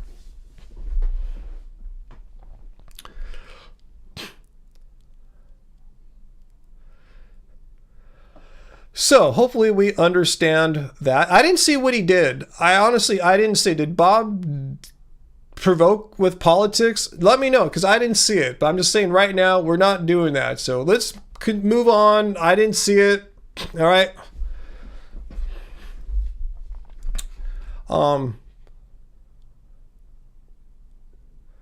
See what you guys are saying here.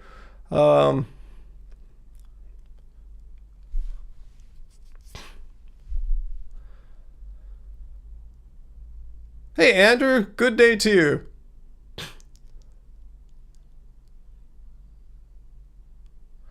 All right, so I guess we've all understood. Yeah, we're not making this about any person today other than me, and we're not going down any political roads or anything like that. So let's move on. I think we've discussed choline enough. And I've learned a bit about choline tonight, and I hope you guys all did too. It's good to see that there's all these plant foods that are super rich in choline. I go there again. That was good to know. That like soybean, half cup of roasted soybeans is already like 1/4 of the way there. Potatoes, beans, broccoli, it's not too hard to get your choline. So I'm glad we learned that tonight. So let's take that. Let's make that a positive, like a win, a W. Let's take that and move on.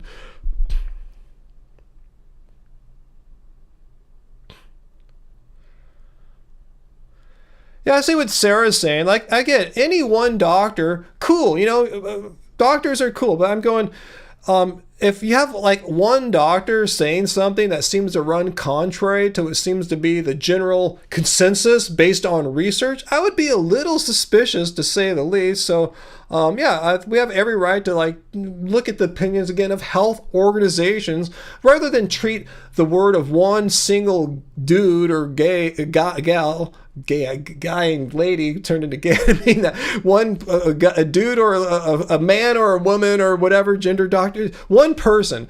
I'd rather take the opinion of an organization of health professionals, an organization, rather than one lone individual doctor. Okay, so yeah, I think we all have reasons to be suspicious of doctors who might be saying things that seem to be contrary to what seems to be this general consensus. Did he lose it again, Peter? I heard he maybe got it back or something. I don't even consider that dude a doctor. He hasn't probably treated patients in ages, from how I understand it. Anyway, Sarah, he's just one guy. And again, one doctor can be amazing. I loved my cardiologist, in a professional way, but, and she happened to provide information that was consistent with the scientific consensus. I looked, I double checked. Yeah, she's saying exactly what is the best evidence-based information. So, if you have a doctor who's saying things that run contrary to the scientific consensus, I would be a little suspicious. I wouldn't immediately say they're a fraud or bad or something like that, but you might want to get a second opinion. That's what I'm saying. I don't know, Shane, what do you think? What do you think the answer is to your question, Shane? Are you a chemist? Are you a food expert? You tell us.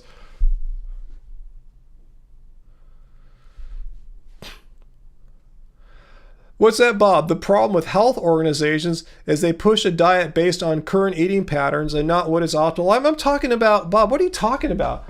I don't see any. Are you bringing up health organizations because I referred to health organizations such as these? These are not pushings of vegan diets. I don't think the British National Health Service pushes vegan diets. All they are doing is saying, hey, if you're vegan, it might be helpful for you vegans to know that we've looked into the research and we have came to the conclusion that with good planning and an understanding of what makes up a healthy, balanced vegan diet, you can get all the nutrients your body needs. If you see that as pushing veganism, you are not good at reading, because there's no pushing going on here. You might have an agenda. Maybe you're good at reading, but you have some kind of agenda underneath all that. But that's not a pushing. It's an assessment of the scientific evidence and letting vegans know, hey, if as long as you're not doing something stupid, you're probably gonna be all right. That's all they're saying.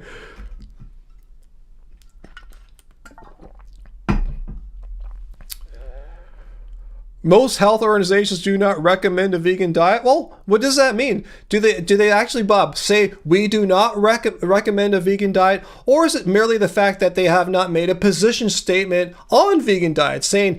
Are you saying that they made it, or are you saying they made statements that we looked into the research and vegan diets are unhealthy and nutritionally unsound?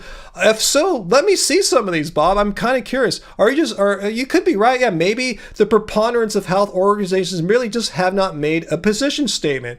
And just some have, like these here. But yeah, I'm not saying these are all the health organizations in the world. I'm not even saying these are a majority. I don't know. I've never added them all up. I've never bothered. But are you trying to insinuate that there are abundance of health organizations that have come out on the record and say, we've looked at the research, and unlike these guys, we say a vegan diet sucks? If so, let me see one of these. I would love to see that. Hey, Grand Dom, thanks for the super chat tip there. Do I use the name that trait argument, and if so, when? I've never found a need to actually pull that out. I know that's like a Dr. Avi and Isaac kind of thing that they're into. It's not my thing. I'm not saying it's bad or wrong or a crappy argument or tool or anything like that. I just found I've never needed to pull that out in any kind of discussion. Those guys are kind of more geared towards debating, right? That's what they do. They're like debate guys, debate channels and stuff like that. So maybe it's a tool that's extremely useful in debating. I'm not a debate person. I'm a responder to misinformation, and when people come here and say these outrageous things about veganism, I'll put their words up here like this person earlier and analyze what they're talking about. Well, basically what I do is what I call, I've came up with this term, critical thinking breakdown.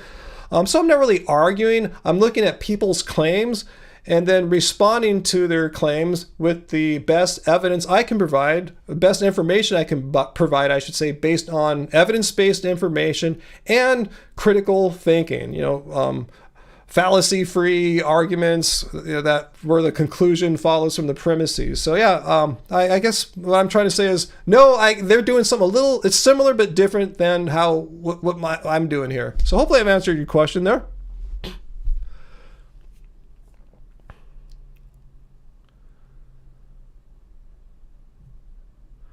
What's that, Michael or Milo? Dr. McDougall says that some vaccines are beneficial, but you're anti-vax. But you appreciate me because I try to understand science. I'm anti-cult pseudoscience. I think I follow you there, Milo. And what's that, Bill? When somebody says, "Is that healthy?" You say compared to what? Like a vegan diet or anything? Yeah, it's all relative, right? Like, is anything in itself healthy, like absolute? And good points there. So, Bob, you're saying these recommendations revolve around the eating patterns of the current population. Well, that's not what we're talking about here, Bob. I'm talking about like health organizations. You say most don't recommend a vegan diet. Are you saying they actually come out and recommend against a vegan diet? Is that what you're saying, Bob? Or are you just saying that merely health organizations have just not, unlike these guys, they haven't made a position statement? So let me know what you're saying here, because again, this is not a recommendation. They're not saying, hey, hear ye, everyone. We want you to eat a vegan diet because it's the best in the universe and all this stuff. No, they're just saying, hey, if you're eating a vegan diet, do it in a responsible, well-planned way. And if so, you're going to get your nutritional requirements met. Are these recommendations? No, these are position statements. Do you understand the difference there? Anyway, we're not going to respond to that anymore. I don't like to repeat myself over and over. Maybe that's what Bob's goal is, to get me to just say the same crap over again and get people pissed off. So we're not going to do that. So I've said my point, Bob. If you want to clarify, feel free, but I'm not going to say it a third time.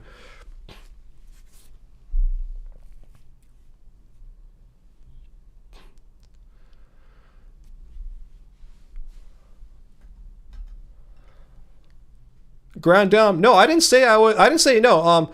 No, I was reading Milo. Milo said he is anti-vax. No, I'm vaccinated. I've been very open about that. I mean, I got my vaccinations when I was a baby because my parents gave them to me. And I've got some vaccinations as an adult.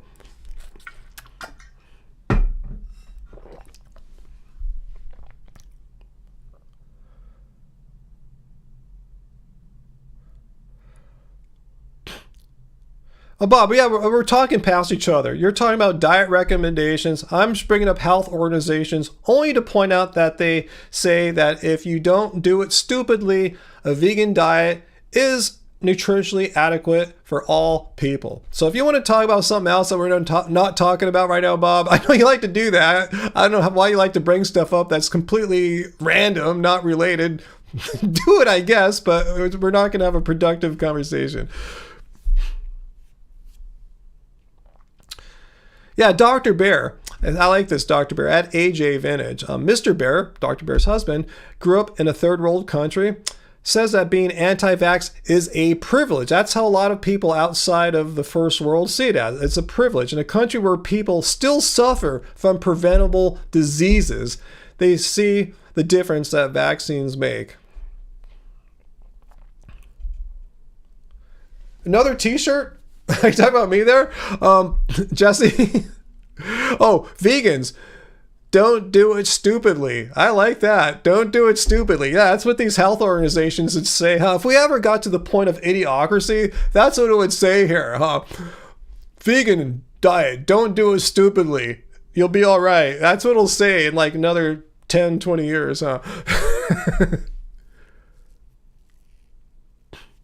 What's up, Milo? Many vegan doctors say a prudent vegan diet is superior to an omnivore diet. And there's good reason to say that, because if you look at like what actually kills people, it's not eating broccoli, it's eating foods that produce or are the causes of the leading causes of death, like say heart disease, which kills more people than anything else on this planet.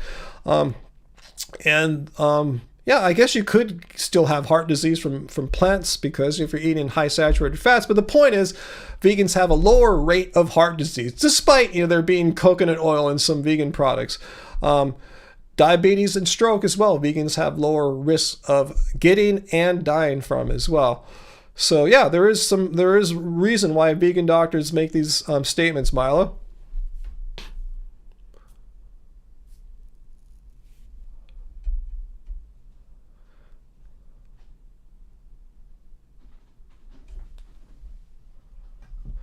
Move through the line. Well, plants don't cause heart disease, but like I said, the cause of heart disease is LDL cholesterol, ApoB, stuff like that, which is increased from eating high saturated fat foods, particularly like stuff with coconut oil.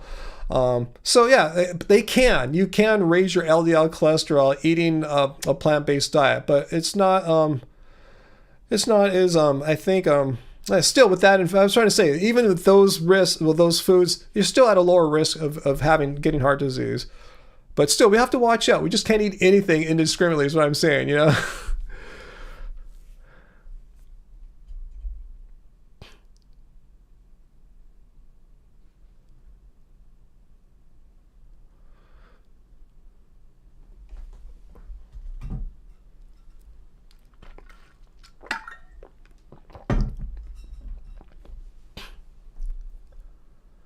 What's that, Carl? You're saying your son is a pediatrician, which is a child's doctor, if you're not aware what that means.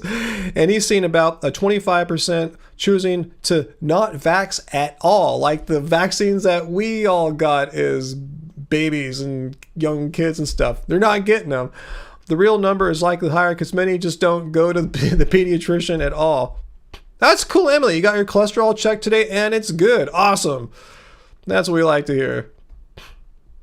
And Milo, yeah, some heart disease is just not even due to diet. Just if your parents had heart disease, or there could be genetic factors that make you just have a natural higher total cholesterol or higher total LDL cholesterol. You could eat like the same foods as your friend who has a total cholesterol of like 100 and or LDL of like whatever, like, I'm saying the genetic factors can make yours higher for for both of you having the same dietary intake. Anyway,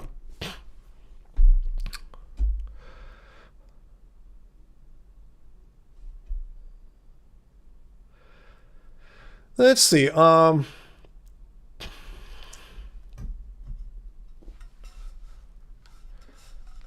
Yeah, Dr. Berry, we hear things like measles outbreaks happening in 2024. Like, what the hell? That wasn't happening when I was a kid in the 70s when people got their shots. But now there's all this misinformation about, it causes autism and all this stuff. And we're seeing the negative effects of that, what that information is causing. Well, that's nice, Bill. I didn't know that. Even Beyond Meat is now selling a burger with avocado oil, which is way lower in saturated fat than coconut oil. I'm glad they got the memo that coconut oil isn't particularly great for people who are switching from dead cow burgers, which are high in saturated fat, to a Beyond Burger, which still has coconut oil, which still raises your cholesterol from its saturated fat. So I'm glad they're moving to avocado oil. Because I remember when I discovered the Cotto ice cream, I go, "Oh, this is way better than like the coconut-based ice creams as far as the saturated fat goes." So yeah, everyone, yeah, just be careful about saturated fat, coconut oil, especially if you're getting a little older. It could do some a doozy on your preventable heart disease stuff. Anyway,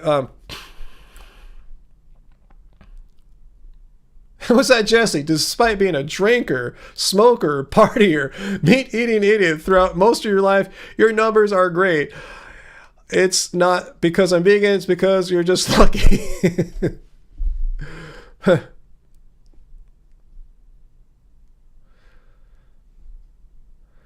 Yeah, good point, Dr. Bear. I didn't see what Live Mercifully said there about Dr. Esselstyn. Oh yeah, Live Mercifully, what do you think about oil? Dr. Esselstyn talks about how bad it is, but you always cook it olive oil. Yeah, Dr. Bear said something great there, that his patients are on like death's door. It says that in the beginning of his book. I mean, these are people who have advanced heart disease.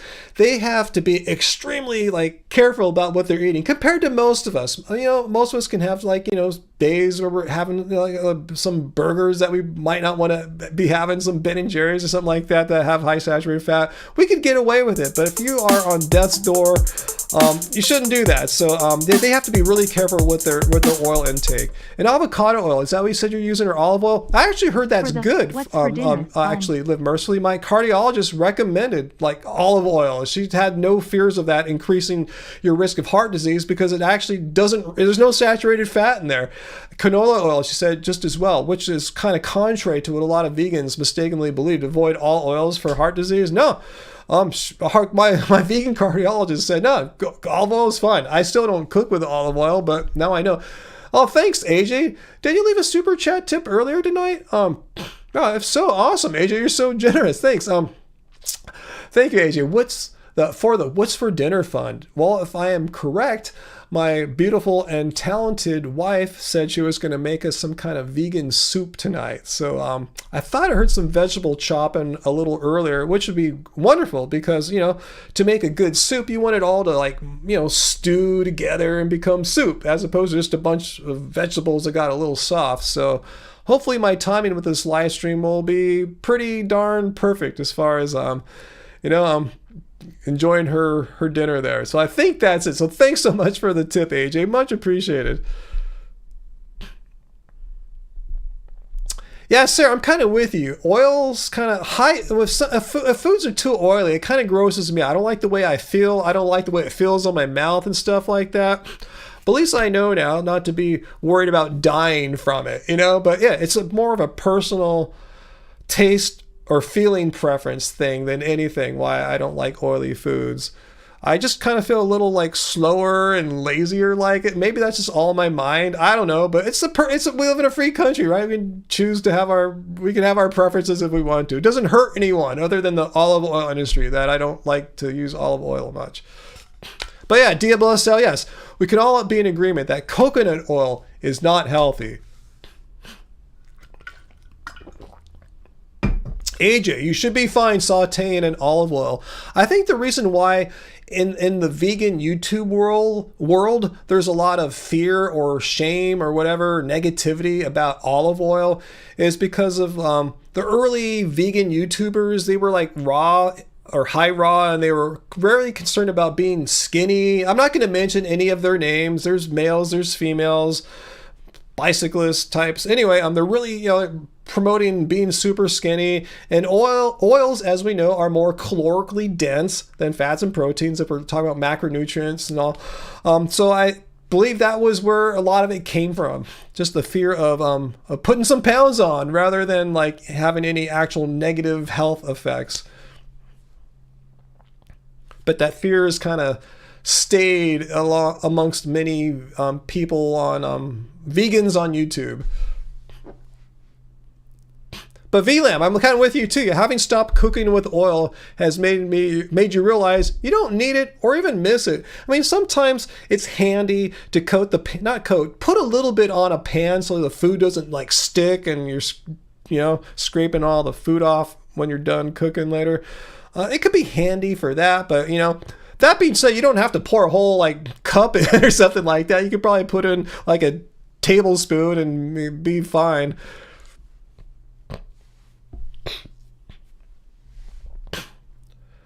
Huh, that's interesting. Dr. Clapper said never consume any oil ever. Last time, he's not a cardiologist, right? Because my ethical vegan cardiologist told me not to worry about olive oil or canola oil as far as like raising my LDL cholesterol and like heart disease following. She said, no, actually, those are actually not, if I remember right, she said they were like actually good rather than bad. But I'm not too concerned about that distinction because I'm still not like putting much oils in my food.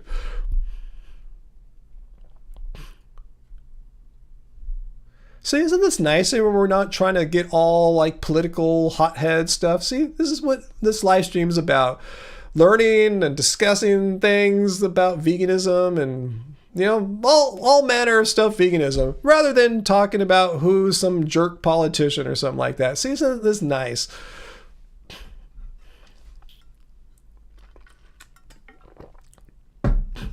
Emily, you love olive oil, but I probably need to use less. Your cholesterol is good.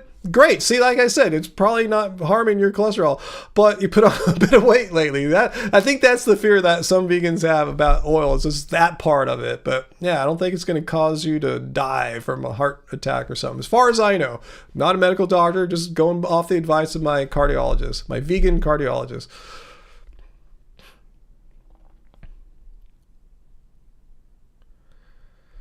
Okay, Dr. Clapper, he is a nutritionist? Is that what you're saying there, Peter? Well, he should be a doctor, too. He's Dr. Clapper, right? He's a nutritionist, but he has to be a doctor, because I don't think he would be calling himself Dr. Clapper if he were... is he like a doctor of nutrition, like a PhD, rather than a medical doctor? I don't really know. I can't say I know too much about Dr. Clapper.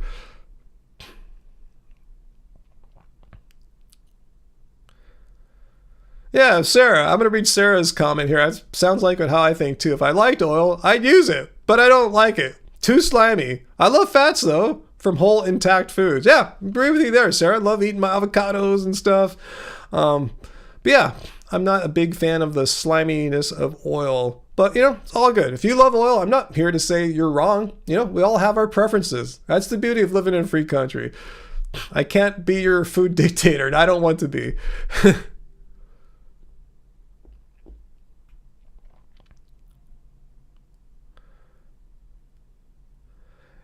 Yeah, I'm not saying, I just said that, deal, but I didn't say olive oil is unhealthy. What Sarah said there, that's what I said. I agree with her. I just prefer not to. I don't need to. Just, if you like olive oil, Diablo Cell, awesome, totally fine. I have no problem with it. And from what I understand, it's not bad for you.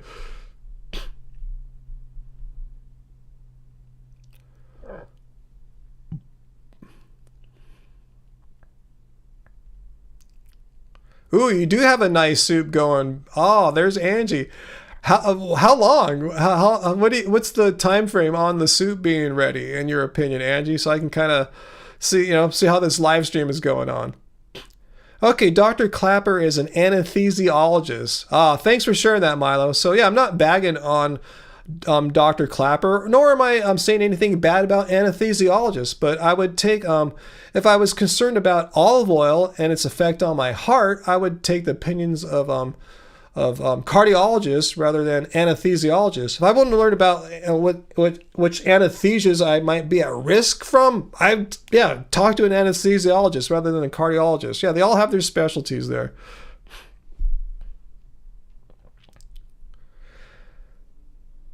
That's cool about what Dr. Greger said, but yeah, I'm talking with my evidence-based cardiologist, and she had no qualms about me consuming oil.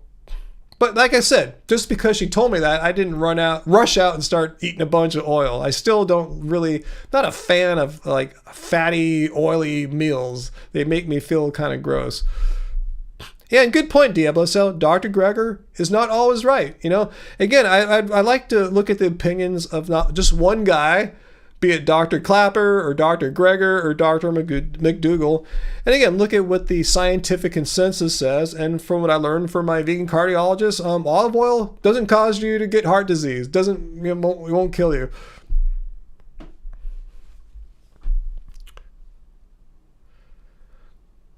Okay, Carl, your cardiologist told you no oil, but like you say, it depends on your starting health. I've been eating pretty healthy for years and don't have heart disease. Huh, interesting. I could have sworn she told me it's not olive oil and canola oil do not increase your LDL cholesterol and therefore don't cause heart disease. Again, I'm just a music producer. I'm just trying to remember it all here. That's what I remember. I could be wrong. It's been a couple years now, but that kind of was the takeaway I got.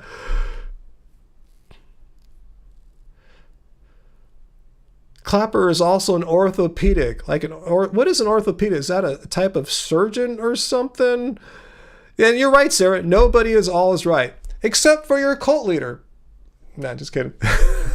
Because cult leaders are always right. Remember I told you I saw some little meme going around on the definition of a cult. One is the leader is always right. You know, that was one of the things. Anyway,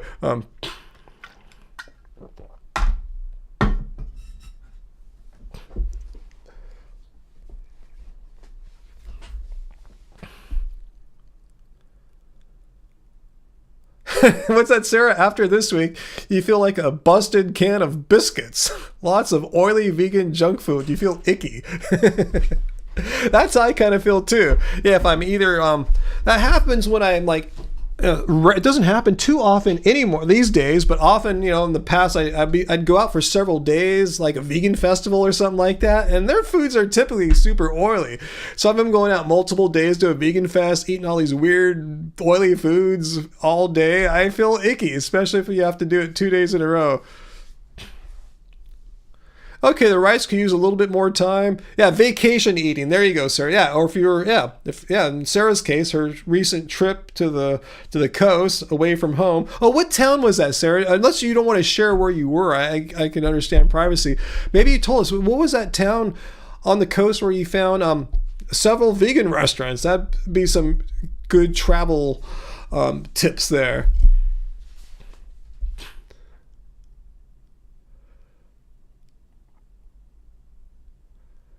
Oh, okay.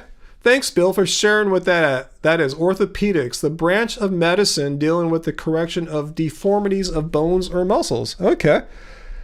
Okay, I've heard of Coos Bay. I've never traveled up on the Oregon coast. I've only taken inland routes to like get up to Portland and Seattle, and I've been fascinated since I was a child about the Oregon coast. It looks so beautiful and rugged, and so yeah, want to go sometime. Do a little visit there. Hey, Sean Cope. Good to see you, Sean. Haven't seen you for a little while, huh? I've never heard of Bandon, though. Well, maybe I have. You know, I remember watching a show on HGTV called, it was something about like beachfront on a bargain or something like that. Finding houses near the ocean that didn't cost a fortune. And I've seen, they had, quite a few episodes on the Oregon coast, because I guess it's a lot cheaper than the California coast. So I must have seen Bandon. That does sound kind of familiar now. Yeah, the coast is epic, rugged, wild, remote. Sounds like my kind of thing. I'm just kind of scared of a Cascadia subduction earthquake. Anyway, I heard pretty much anything like west of the what's that highway that runs up and down the coast there is kind of in super danger. But as far as living there for the rest of my life or something like that, or else I'd consider the Oregon coast. I guess if you lived further up in elevation, like up on the mountain a little bit, but then I guess you have the risk of like forest fires and stuff. Okay, Bandon just south of Coos Bay.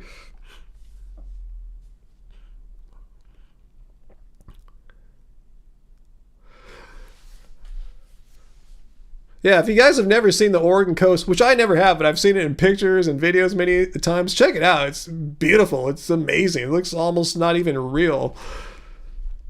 And kind of affordable for the West Coast. Kind of, you know. Highway 1. Thank you, Bill.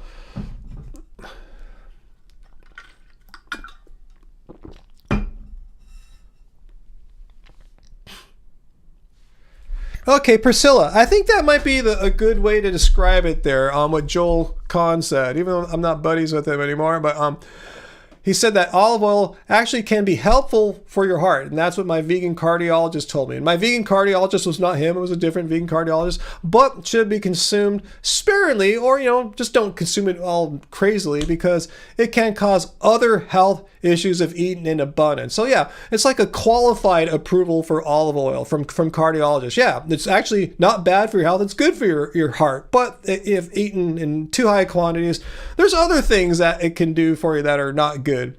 Non-heart things.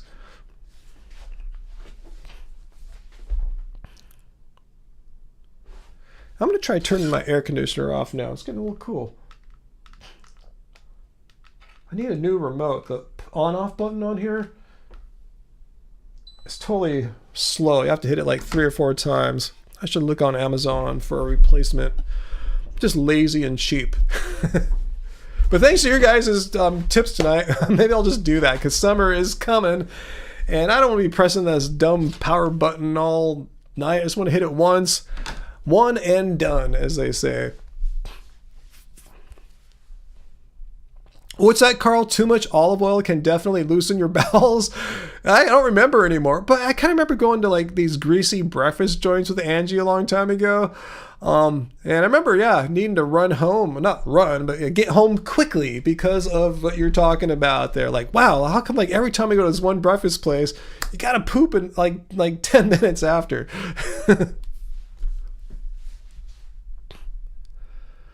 Andrew, get a Flipper Bro. Program all your remotes into one hack tool. Oh, that's an idea. I was thinking of some options. In another room here, when the same problem happened with the on-off button dying, instead of getting a new one of these, I bought a product where I can control the AC from like a smartphone, or even remotely with our voice assistant things in the house here, you know, our speakers and stuff. So yeah, I might do that. It's kind of cool how, since our AC is operated by a remote, it turns an otherwise a dumb air conditioner into a smart device. You know, I can start the AC if I wanted to in our bedroom from another state if I wanted to, but I don't do that. I should have it programmed to come on at certain times and change the temperature accordingly to make it, you know, a nice temperature by bedtime. That's more important in the summer. What's that? Freely says olive oil is bunker food. What does that mean, Milo? I'm not sure if I understand. Like in a like a doomsday bunker like kind of thing. Like save it for like end times only or something. Is that what that means?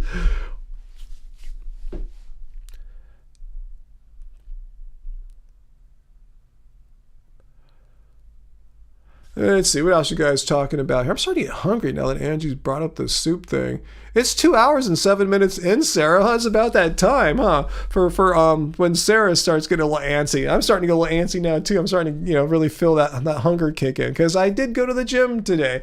That's I went back to the gym for the first time in 2 weeks this last Tuesday. And I just thought I'd go and shoot a little bit, just try to find my way back, because I took 2 whole weeks off because of the concert I went to, where I think I caught the cold, and I was sick for 2 weeks after that. So yeah, I missed a complete 2 weeks of all exercise, basically. Instead of slowly working my way back into shape, I played basketball like 2.5 hours. I was so exhausted that today when I went back, I was still feeling it. I saw some of the same guys. I said, I'm still tired from Tuesday, not because I'm vegan, but because I'm old and I didn't play for 2 weeks and I played too hard. V, no, we don't have solar panels. Kind of a pricey thing to do to get them installed and have batteries, hopefully, you know, because that's, you know, you want to store them so you can be solar. I mean, use the power at night too.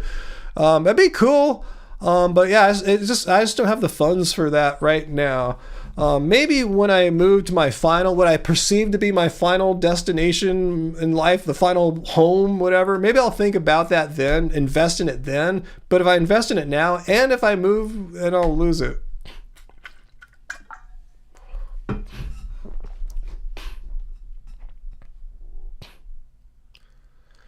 Let's see. So this bunker food, let me check this out here. Freely's bunker food. She refers to any non-raw fresh food as bunker food. What they serve to soldiers in the war, end times food. It's almost that time for you, Sarah. She also says all oil is lamp oil. Yeah, whatever. I mean, if she wants to live like that, I'm not here to bag on her, but depends on what she's talking about. If she's talking about heart health and oil is bad, she's just flat out wrong, you know? But if she wants to be as skinny as possible, because like I said, fats are more calorically dense, so if she wants to avoid fats for that reason, then that's the aesthetic that she wants to achieve with her body. That's her free decision, and I'm not here to knock that. But to say categorically like oils are gonna kill you or something like that, again, it has to be in an abundance, as we saw the what Dr. Khan was talking about, you know, because my cardiologist flat out said, yeah, don't worry about oils. That being said, I told you I didn't start eating oils. I still, like Sarah, we dislike that greasy, oily texture.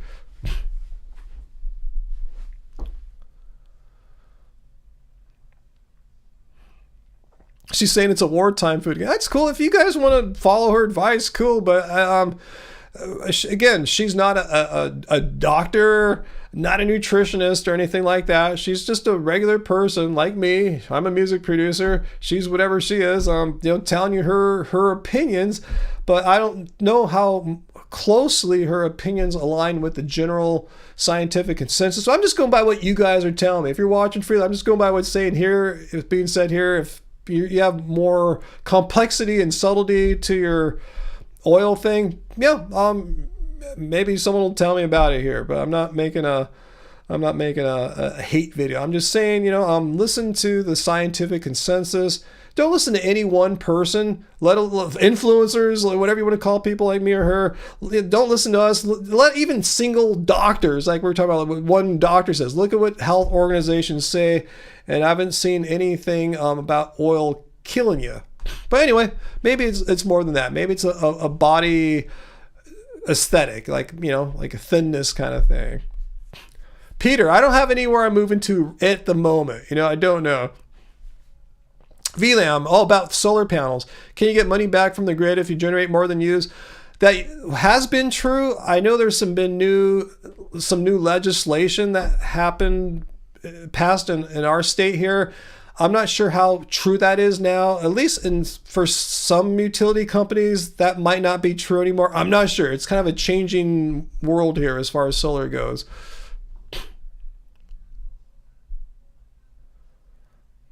So what does Freely do nowadays, Carl? She's analyzing other people's diets and criticizes when it's low in fresh ingredients, has meat, dairy, etc. She's been doing that for a long time. I kind of remember that back when I watched some of her content many years back. But yeah, Freely is like myself. I'm saying this very openly because I am also not an authority on nutrition or medicine or something like that. Yeah, she's not. I'm not. And even if you have have a degree in that, doesn't mean you're always reflecting the general scientific consensus.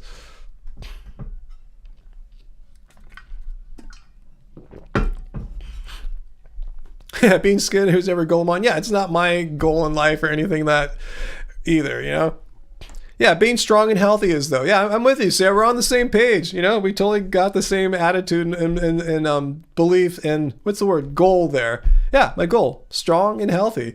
Yeah, it doesn't mean strong like I want to lift a car up or something like that. I want to be a strong man and get in the Guinness Book of World. I want to have strength, and some guys will probably watch, yeah, he's not strong. He can't bench press 400 pounds. That's not my goal. My strength is measured like when I'm out on the basketball courts, You don't need to be able to bench press $400 to overpower people with strength at the gym on the basketball courts. I'm not playing like NBA players or something like that. And healthy. Yeah, I got my health. I'm able to still be athletic at my age.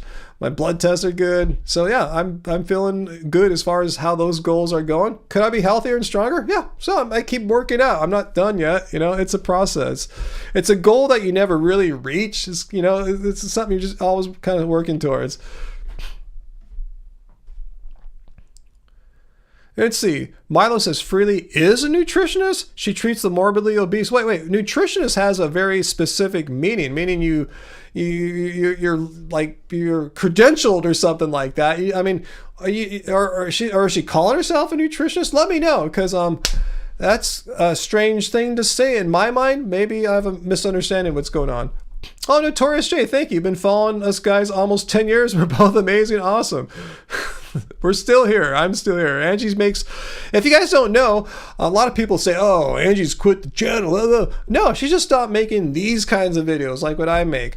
She makes videos like, I think last week she put a short out every day, you know, the vertical format videos rather than the wide ones here, you know, the ones that you see on YouTube Shorts, on Instagram Reels or whatever they're called, and TikToks, you know, that vertical format. She put out one every day last week.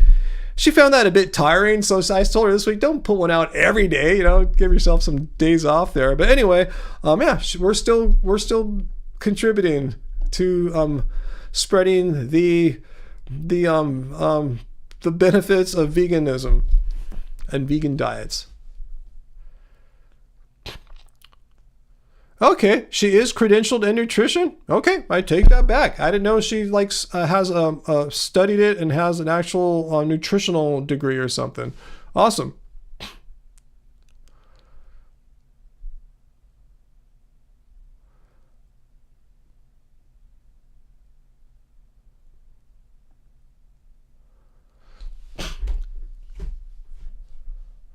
Let's see, Fallon. Yes, she did a video on Rose from Cheap Lazy Vegan and called most of the stuff she ate wartime food. Okay, I'm just trying to understand, why is she doing this for? Is she vegan for the animals? Because let's look at what veganism is once again. It's, first of all, it's a diet that is nutritionally adequate. It's a balanced, sensible vegan diet. It doesn't say it has to be perfect, but this is about the animals. That's what veganism is. It's a stance against animal cruelty and exploitation.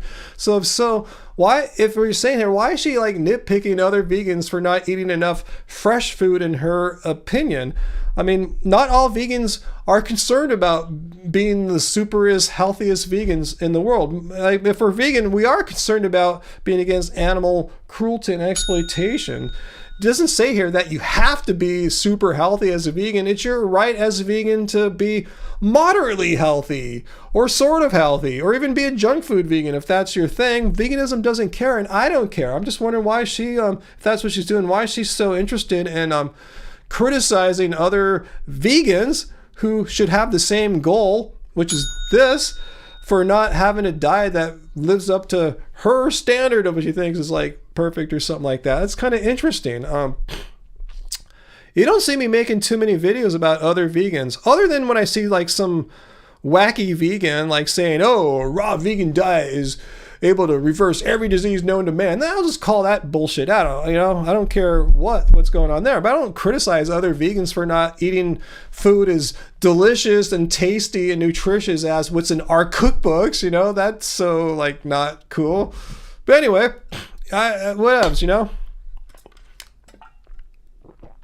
Yeah, I kind of agree. If that's what she's doing, what she's trying to accomplish by putting other vegans down, we're all on the same team here. We're trying to spread awareness about the cruelty to animals, and you can circumvent or prevent or bypass that cruelty by eating plants. Why bag on someone if they're not eating enough fresh food? What's the goal here? I mean, the goal is to not harm animals. That's kind of disappointing. Anyway, I'll move on. I'm not going to dwell on it.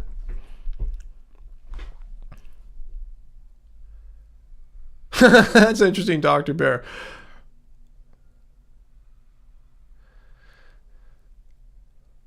That's cool, Bill. She does continue to advocate for veganism and animal rights. That's what I thought. I thought she was a vegan at heart. I thought she was all about animal rights. If so, then why criticize people who are doing exactly this, but not doing it in the healthiest way as she perceives. That's what I understand. If you're truly advocating for animal rights, why bag on vegans who are not eating the way that you want to eat? That's what kind of puzzles me. But anyway, let's move on there. I'm not here to criticize. I'm just kind of confused on that, you know.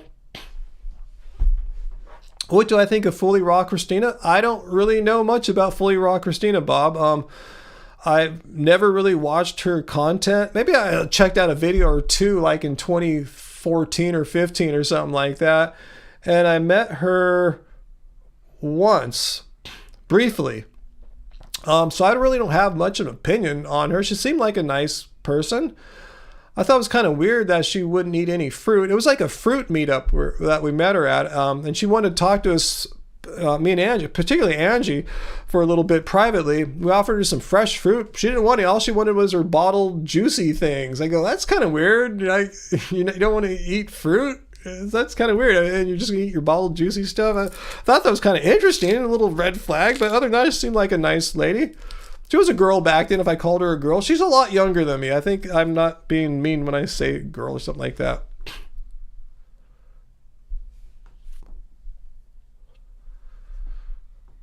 But I have no idea what she's doing now. She's still making vegan content. Is she even vegan? Is she just making raw content? I have no idea, so I can't give you an opinion.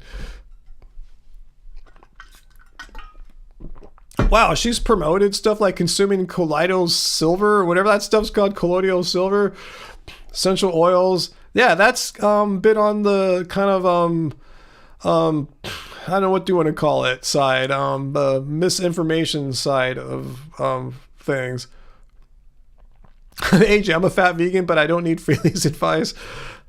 What's interesting, Bob, that I really don't have enough information to really give you an opinion. I said I haven't watched her content in like a decade, so how can I tell you with any like justification what I think of someone if I really don't know much about them and don't watch their content? You know, it's like I have very little information. I'm a horrible person to give a review for her.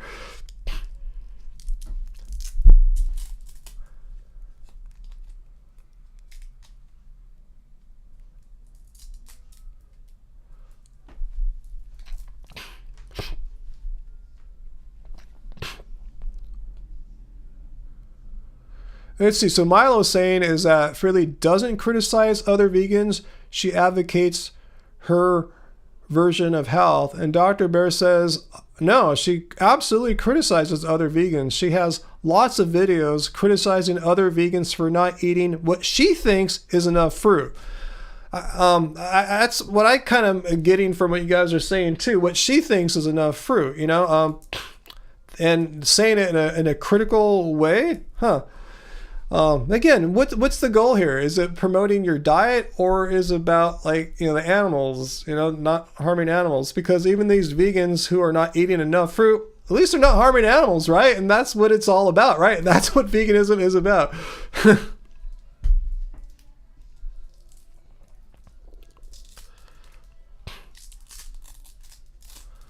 Okay.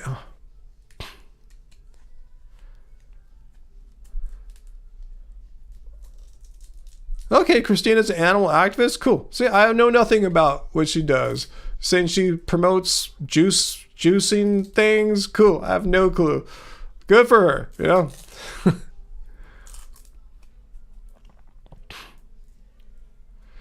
But anyway,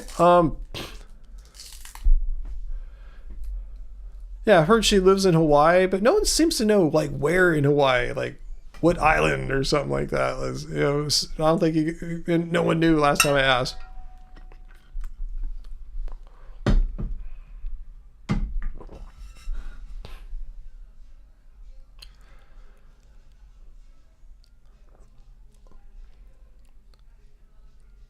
Let's see, Jesse. Christina promotes supplements. So many supplements. And I've never heard her speak about animal rights. Set me straight if I'm wrong.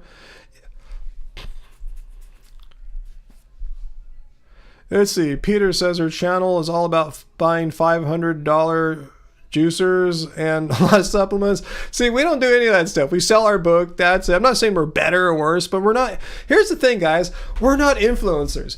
we played that game a little bit and saw it was kind of dumb. We're not influencers. We're not here to sell you some other guys or gals products. We're not here to schlep some corporations supplements unless I like them. And the last time I was promoting a supplement was what's that guy's in Florida? Clean Machine, which I would still be promoting and taking if they still made that clean green protein. But unfortunately, the duckweed producer changed businesses. But not only I will promote stuff that I actually want, I mean, that was a dream for me to have Clean Machine, like, I don't know what the word was. They didn't really give us money. They gave us free product and a coupon code. So we got a small portion of people's purchase price when they bought some stuff. But I'd say I would be using that product to this day if they still made it, but unfortunately it's not here. So if you really see me like promoting or talking about some other person's product that's not ours, you can pretty much assume. I'll let you know if it's not the case, but I want it. It's like if Ben and Jerry's came to me and said, "Hey, you want to promote our dairy-free Ben and Jerry's Cherry Garcia?" Like, hell yeah, I'll do it. Yeah, for sure. Because I mean, just give me some for free. I'll eat it. No, I haven't shown my books lately. Like, here's what we schlep: our stuff, our music, our books. That's we talk about our stuff. And I don't really like talking about other people's stuff. You know why? I'll tell you why I don't like talking about other people's stuff. Because they approach you. They come. I get emails all the time. Seriously, all the time. Instagram, I email from our website. Hey, we're a company. Blah blah blah. Like, I don't care about your shit. I don't want to promote your shit. I don't care about it. I just don't. It's just kind of weird to like tell you guys, hey, use this thing when I don't actually give a shit about it. And that's the truth that other influencers will never share with you. That 99% of the time, the product or service that they're promoting, hey, it's so awesome, I use it all. No, they don't give a shit about it. Some person reached out to them in email and made some offer to them, and they're talking about some stuff they don't use or care about. So that's why this whole influencing game is just it's just lame. It's insincere. It's just so people can make money. It's all it is. It's all about money. So anyway, enough of that rant about that. Just thought I'd share my thoughts about influencers. I don't consider ourselves influencers. We're not trying to influence you to buy other people's stuff, but it'd be awesome if you bought the Happy Healthy Vegan Cookbook, and I think the link's been popping up and down from our Streamlabs bot in the chat there. So if you want to do that, or our t-shirts, I think that link's been popping up and down in the chat too. We still have those old school Happy Healthy Vegan. You can buy those from that link there too. I've done suck being vegan, vegan cult member, vegan cult leader, all there. That's all we do, our stuff. But I like our stuff. I wear our stuff, I eat our food. It's real.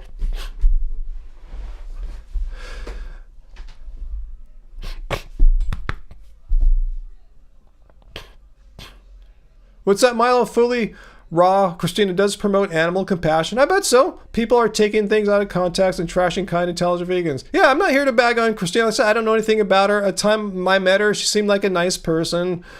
Little funky and quirky, but hell, so are me and Angie. We're weird too. It's all good. Let's see. What's that, Carl? You get annoyed when every other vegan influencer is promoting the same product. Currently, the hot product seems to be Element. Never heard of it. I'll tell you, I'll be on the lookout to see if some Element employee reaches out and wants us to I don't even know what it is.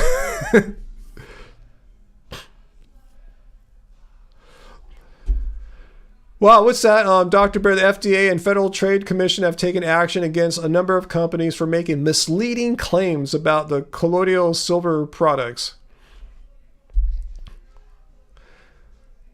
It can cause serious side effects. The most common is, I can't pronounce it, a buildup of silver in the body's tissues, causing a bluish gray discoloration of the skin. Isn't that the thing that Earth Mama, that cult leader that died out in the desert with her followers keeping her dead body in the house for all these months? She was what was her? Yeah, that was colloidal silver. I remember they were giving her that. That's right, huh? She did turn bluish silver. She wasn't seeking actual medical help. She wasn't going to doctors. They thought she could just like take a bunch of alcohol and colloidal silver and something like that. Yeah.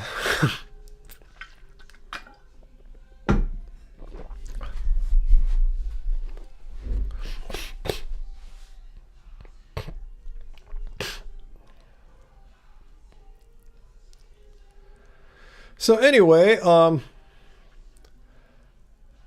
potato chips. I see some guys talking about potato chips. Sounds good right now. I must be hungry. Good thing we don't have any. I don't think we have any potato chips in the house right now. Sometimes when I go to Trader Joe's, I'll go get those, what were formerly known as guilt-free or reduced guilt chips. Now they're repackaged as something else, but sometimes I'll get those. I looked on them on the bag on the nutrition contents, 0 saturated fat. For me, hey, it's a health food, you know. I'm not going to die eating this. Not going to raise my LDL cholesterol.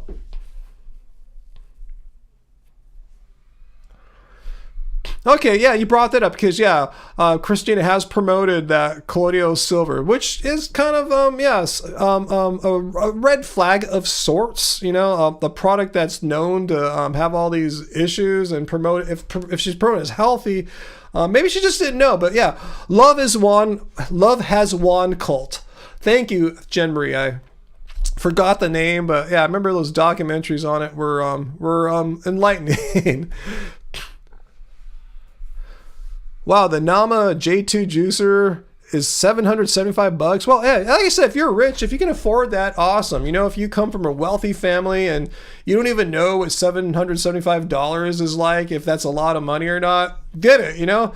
For the rest of us, you could get by with, like I tell you, I blend every day my smoothies with maybe a $70, $60 Oster. I don't even know what they cost. Maybe it's $40. It's not that expensive. It's pretty cheap. It doesn't take a lot of power to grind bananas, you know?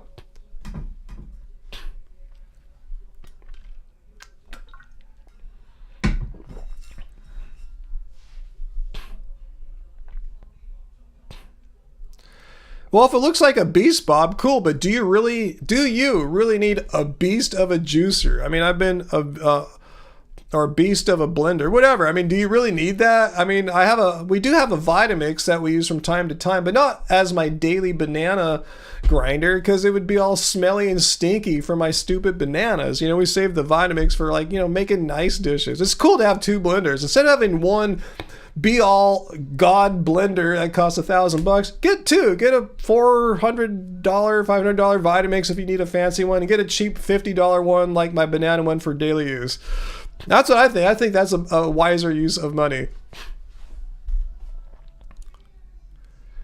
Oil pulling, yeah, it's a bit unscientific as well. You know, if you do like it and it works for you, awesome, but it's not like something that, you know, you see too many health organizations suggesting or recommending.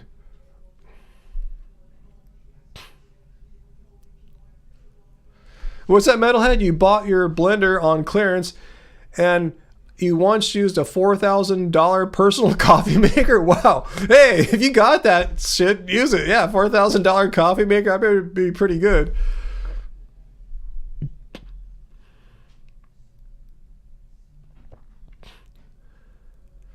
Yeah, Sarah. Yeah, Sam brings Sarah and Sam's comments here, compare and contrast there, because they're both right. Sam points out Vitamixes are kind of overpriced. I agree, but Sarah gets her money's worth because she uses it twice a day, and they have a pretty good guarantee. I remember too. So if you're using it all the time, like Sarah is, that investment actually becomes, you know, quite reasonable. If you're only using your Vitamix like once a month or once a year, yeah, then that price is unjustified. I remember when we got ours, it was on sale. I forgot why. I don't know if it was a Black Friday or something. They were clearing out an item, so we got a Vitamix at a reduced price. So, you know, you can, if you really want one, you can you don't have to pay top dollar, is what I'm saying. All right, you got me convinced, Dr. Bear. I don't want anything to do with that thing that turned the cult lady blue and silver. I don't want anything to do with it for any ailment whatsoever. Totally not into it. And they sell refurbished ones too, AJ. Yes, they do have that on offer. At least they used to.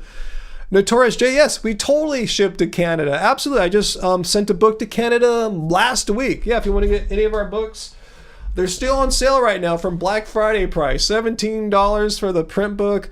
And we have the ebook versions as well. But yeah, we absolutely ship to Canada. And Angie and I will sign it to you if you like. Just make there's a place when you check out on our store to note if you want it signed. And yeah, we'll sign it to you personally if you like. If you want it untouched, we can do that too.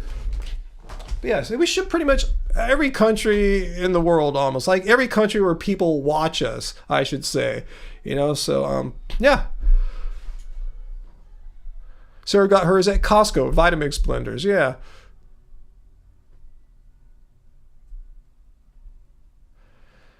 Ooh, I am getting hungry now, guys. How about you guys? Have you guys already eaten? Let's see, what did Sarah do on vacation? She did make your blended salad when away on vacation using a basic blender. It was chunky. Yeah, probably not as good as your Vitamix, but it depends what you're grinding. Like I said, you know, if you're just doing fruit like bananas like I do, you can get by with a pretty cheap blender. Oh, Angie's making us a soup, Diablo. I'm so excited. It should be kind of ready by now. I'm kind of excited to go eat because, yeah, I'm hungry after the gym. Plus, I can't stay up too late tonight. I got to go help my mom out with some issues tomorrow. Dr. Bear, let's see, what'd you do? You use, we do have some pressure cooker instructions in the Happy Healthy Vegan Cookbook too. So yeah, I forgot about that. Ricky Pops, will I ever eat a hamburger again? I just had a hamburger a couple weeks ago. No, I forgot what I got. I remember there was a special at Veggie Grill where all their sandwiches and burgers were $5 off. So yeah, I can eat burgers all the time, just not ones that come from dead animals. That's the thing. I guess you're not a vegan. A lot of non-vegans think, oh, well, when you go vegan, you'll have to give up foods that you've been eating for the rest of your life. Like, maybe that would have been true if you went vegan back in like 1995 or something, but now in 2024, there's going to be a plant-based, a vegan version of pretty much everything that you ate before, and by now, 2024, it's going to be a damn good version too. So, no, I'm not a big burger fan in general, but if I do want a vegan burger, then get one pretty much anytime, you know, until like 10 o'clock p.m. or something like that when markets start closing.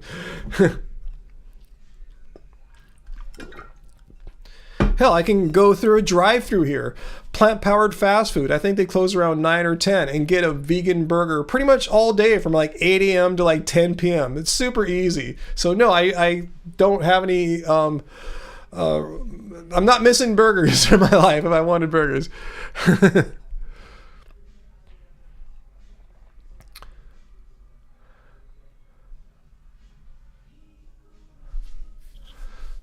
All right, guys, I think I got to go eat. I think your cult leader has finally reached that point where the hunger is taking priority right now over all things. My body's still recovering from the crazy gym trip on Tuesday. And then with today's mild gym trip, I think my body's still in caloric deficit a little bit. So, yeah, good point though, AJ. Anything you can eat, I can eat vegan. 100%. That's how it works now. I don't know why people think we can't eat things that we have easy access to. So thank you, Uncle and Peter, for being my moderators once again tonight. It's good to have Peter back. I know he's had a lot of things going on. We haven't seen Peter for a lot of the past few weeks, but thanks for being here, both of you guys, tonight. We didn't really have any issues tonight. No blocking, no banning, no real trolling. So it was easy tonight, but I appreciate knowing that you guys are here and you have my back if, it really, gets down to it and we got to start timing and out people and blocking people. And what am I going to eat? I tell them Angie's making us a soup. It should probably be ready right about now. So I think my timing's going to be spot on. And yeah, it was great seeing everyone here on the Friday live stream. Thanks for spending some time with me on your Fridays or your Saturdays.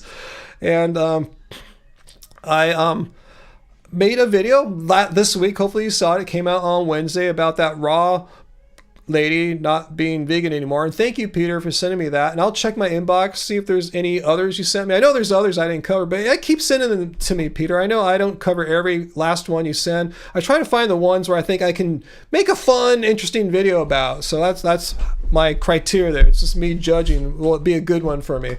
Is it something that interests me, the discussion about it? So, but thanks though, Peter. Now, I know Milo said he wanted to contact me. So yeah, Milo, if you want to contact me, you can, Ryan Lum Rocks on Instagram, or you just could try to go to our website, happyhealthyvegan.org, and send us a message there. And I should be able to get it. Ask me next Friday if in case you sent it and I haven't responded or anything. So good to see you all. I'm glad you're back with us, Sarah. I'm glad you had a fun, safe trip to the Oregon coast. Sounds magical and wonderful, and hopefully I'll do that sometime. All right, so thanks everyone for all your super chat tips tonight. You guys are so generous, so gracious. I appreciate that.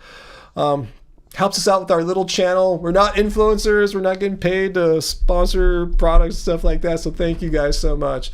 All right, I guess that's it. So I'll get another video going for you guys next week. Hopefully nothing crazy happens, and I'll have an open schedule to make some videos, and be back next Friday with another live stream. So set your calendars, get your reminders set. I'll be back Friday, 6 p.m. Pacific. Until then, remember guys, I love you all, and doesn't suck being vegan. Until then, bye guys.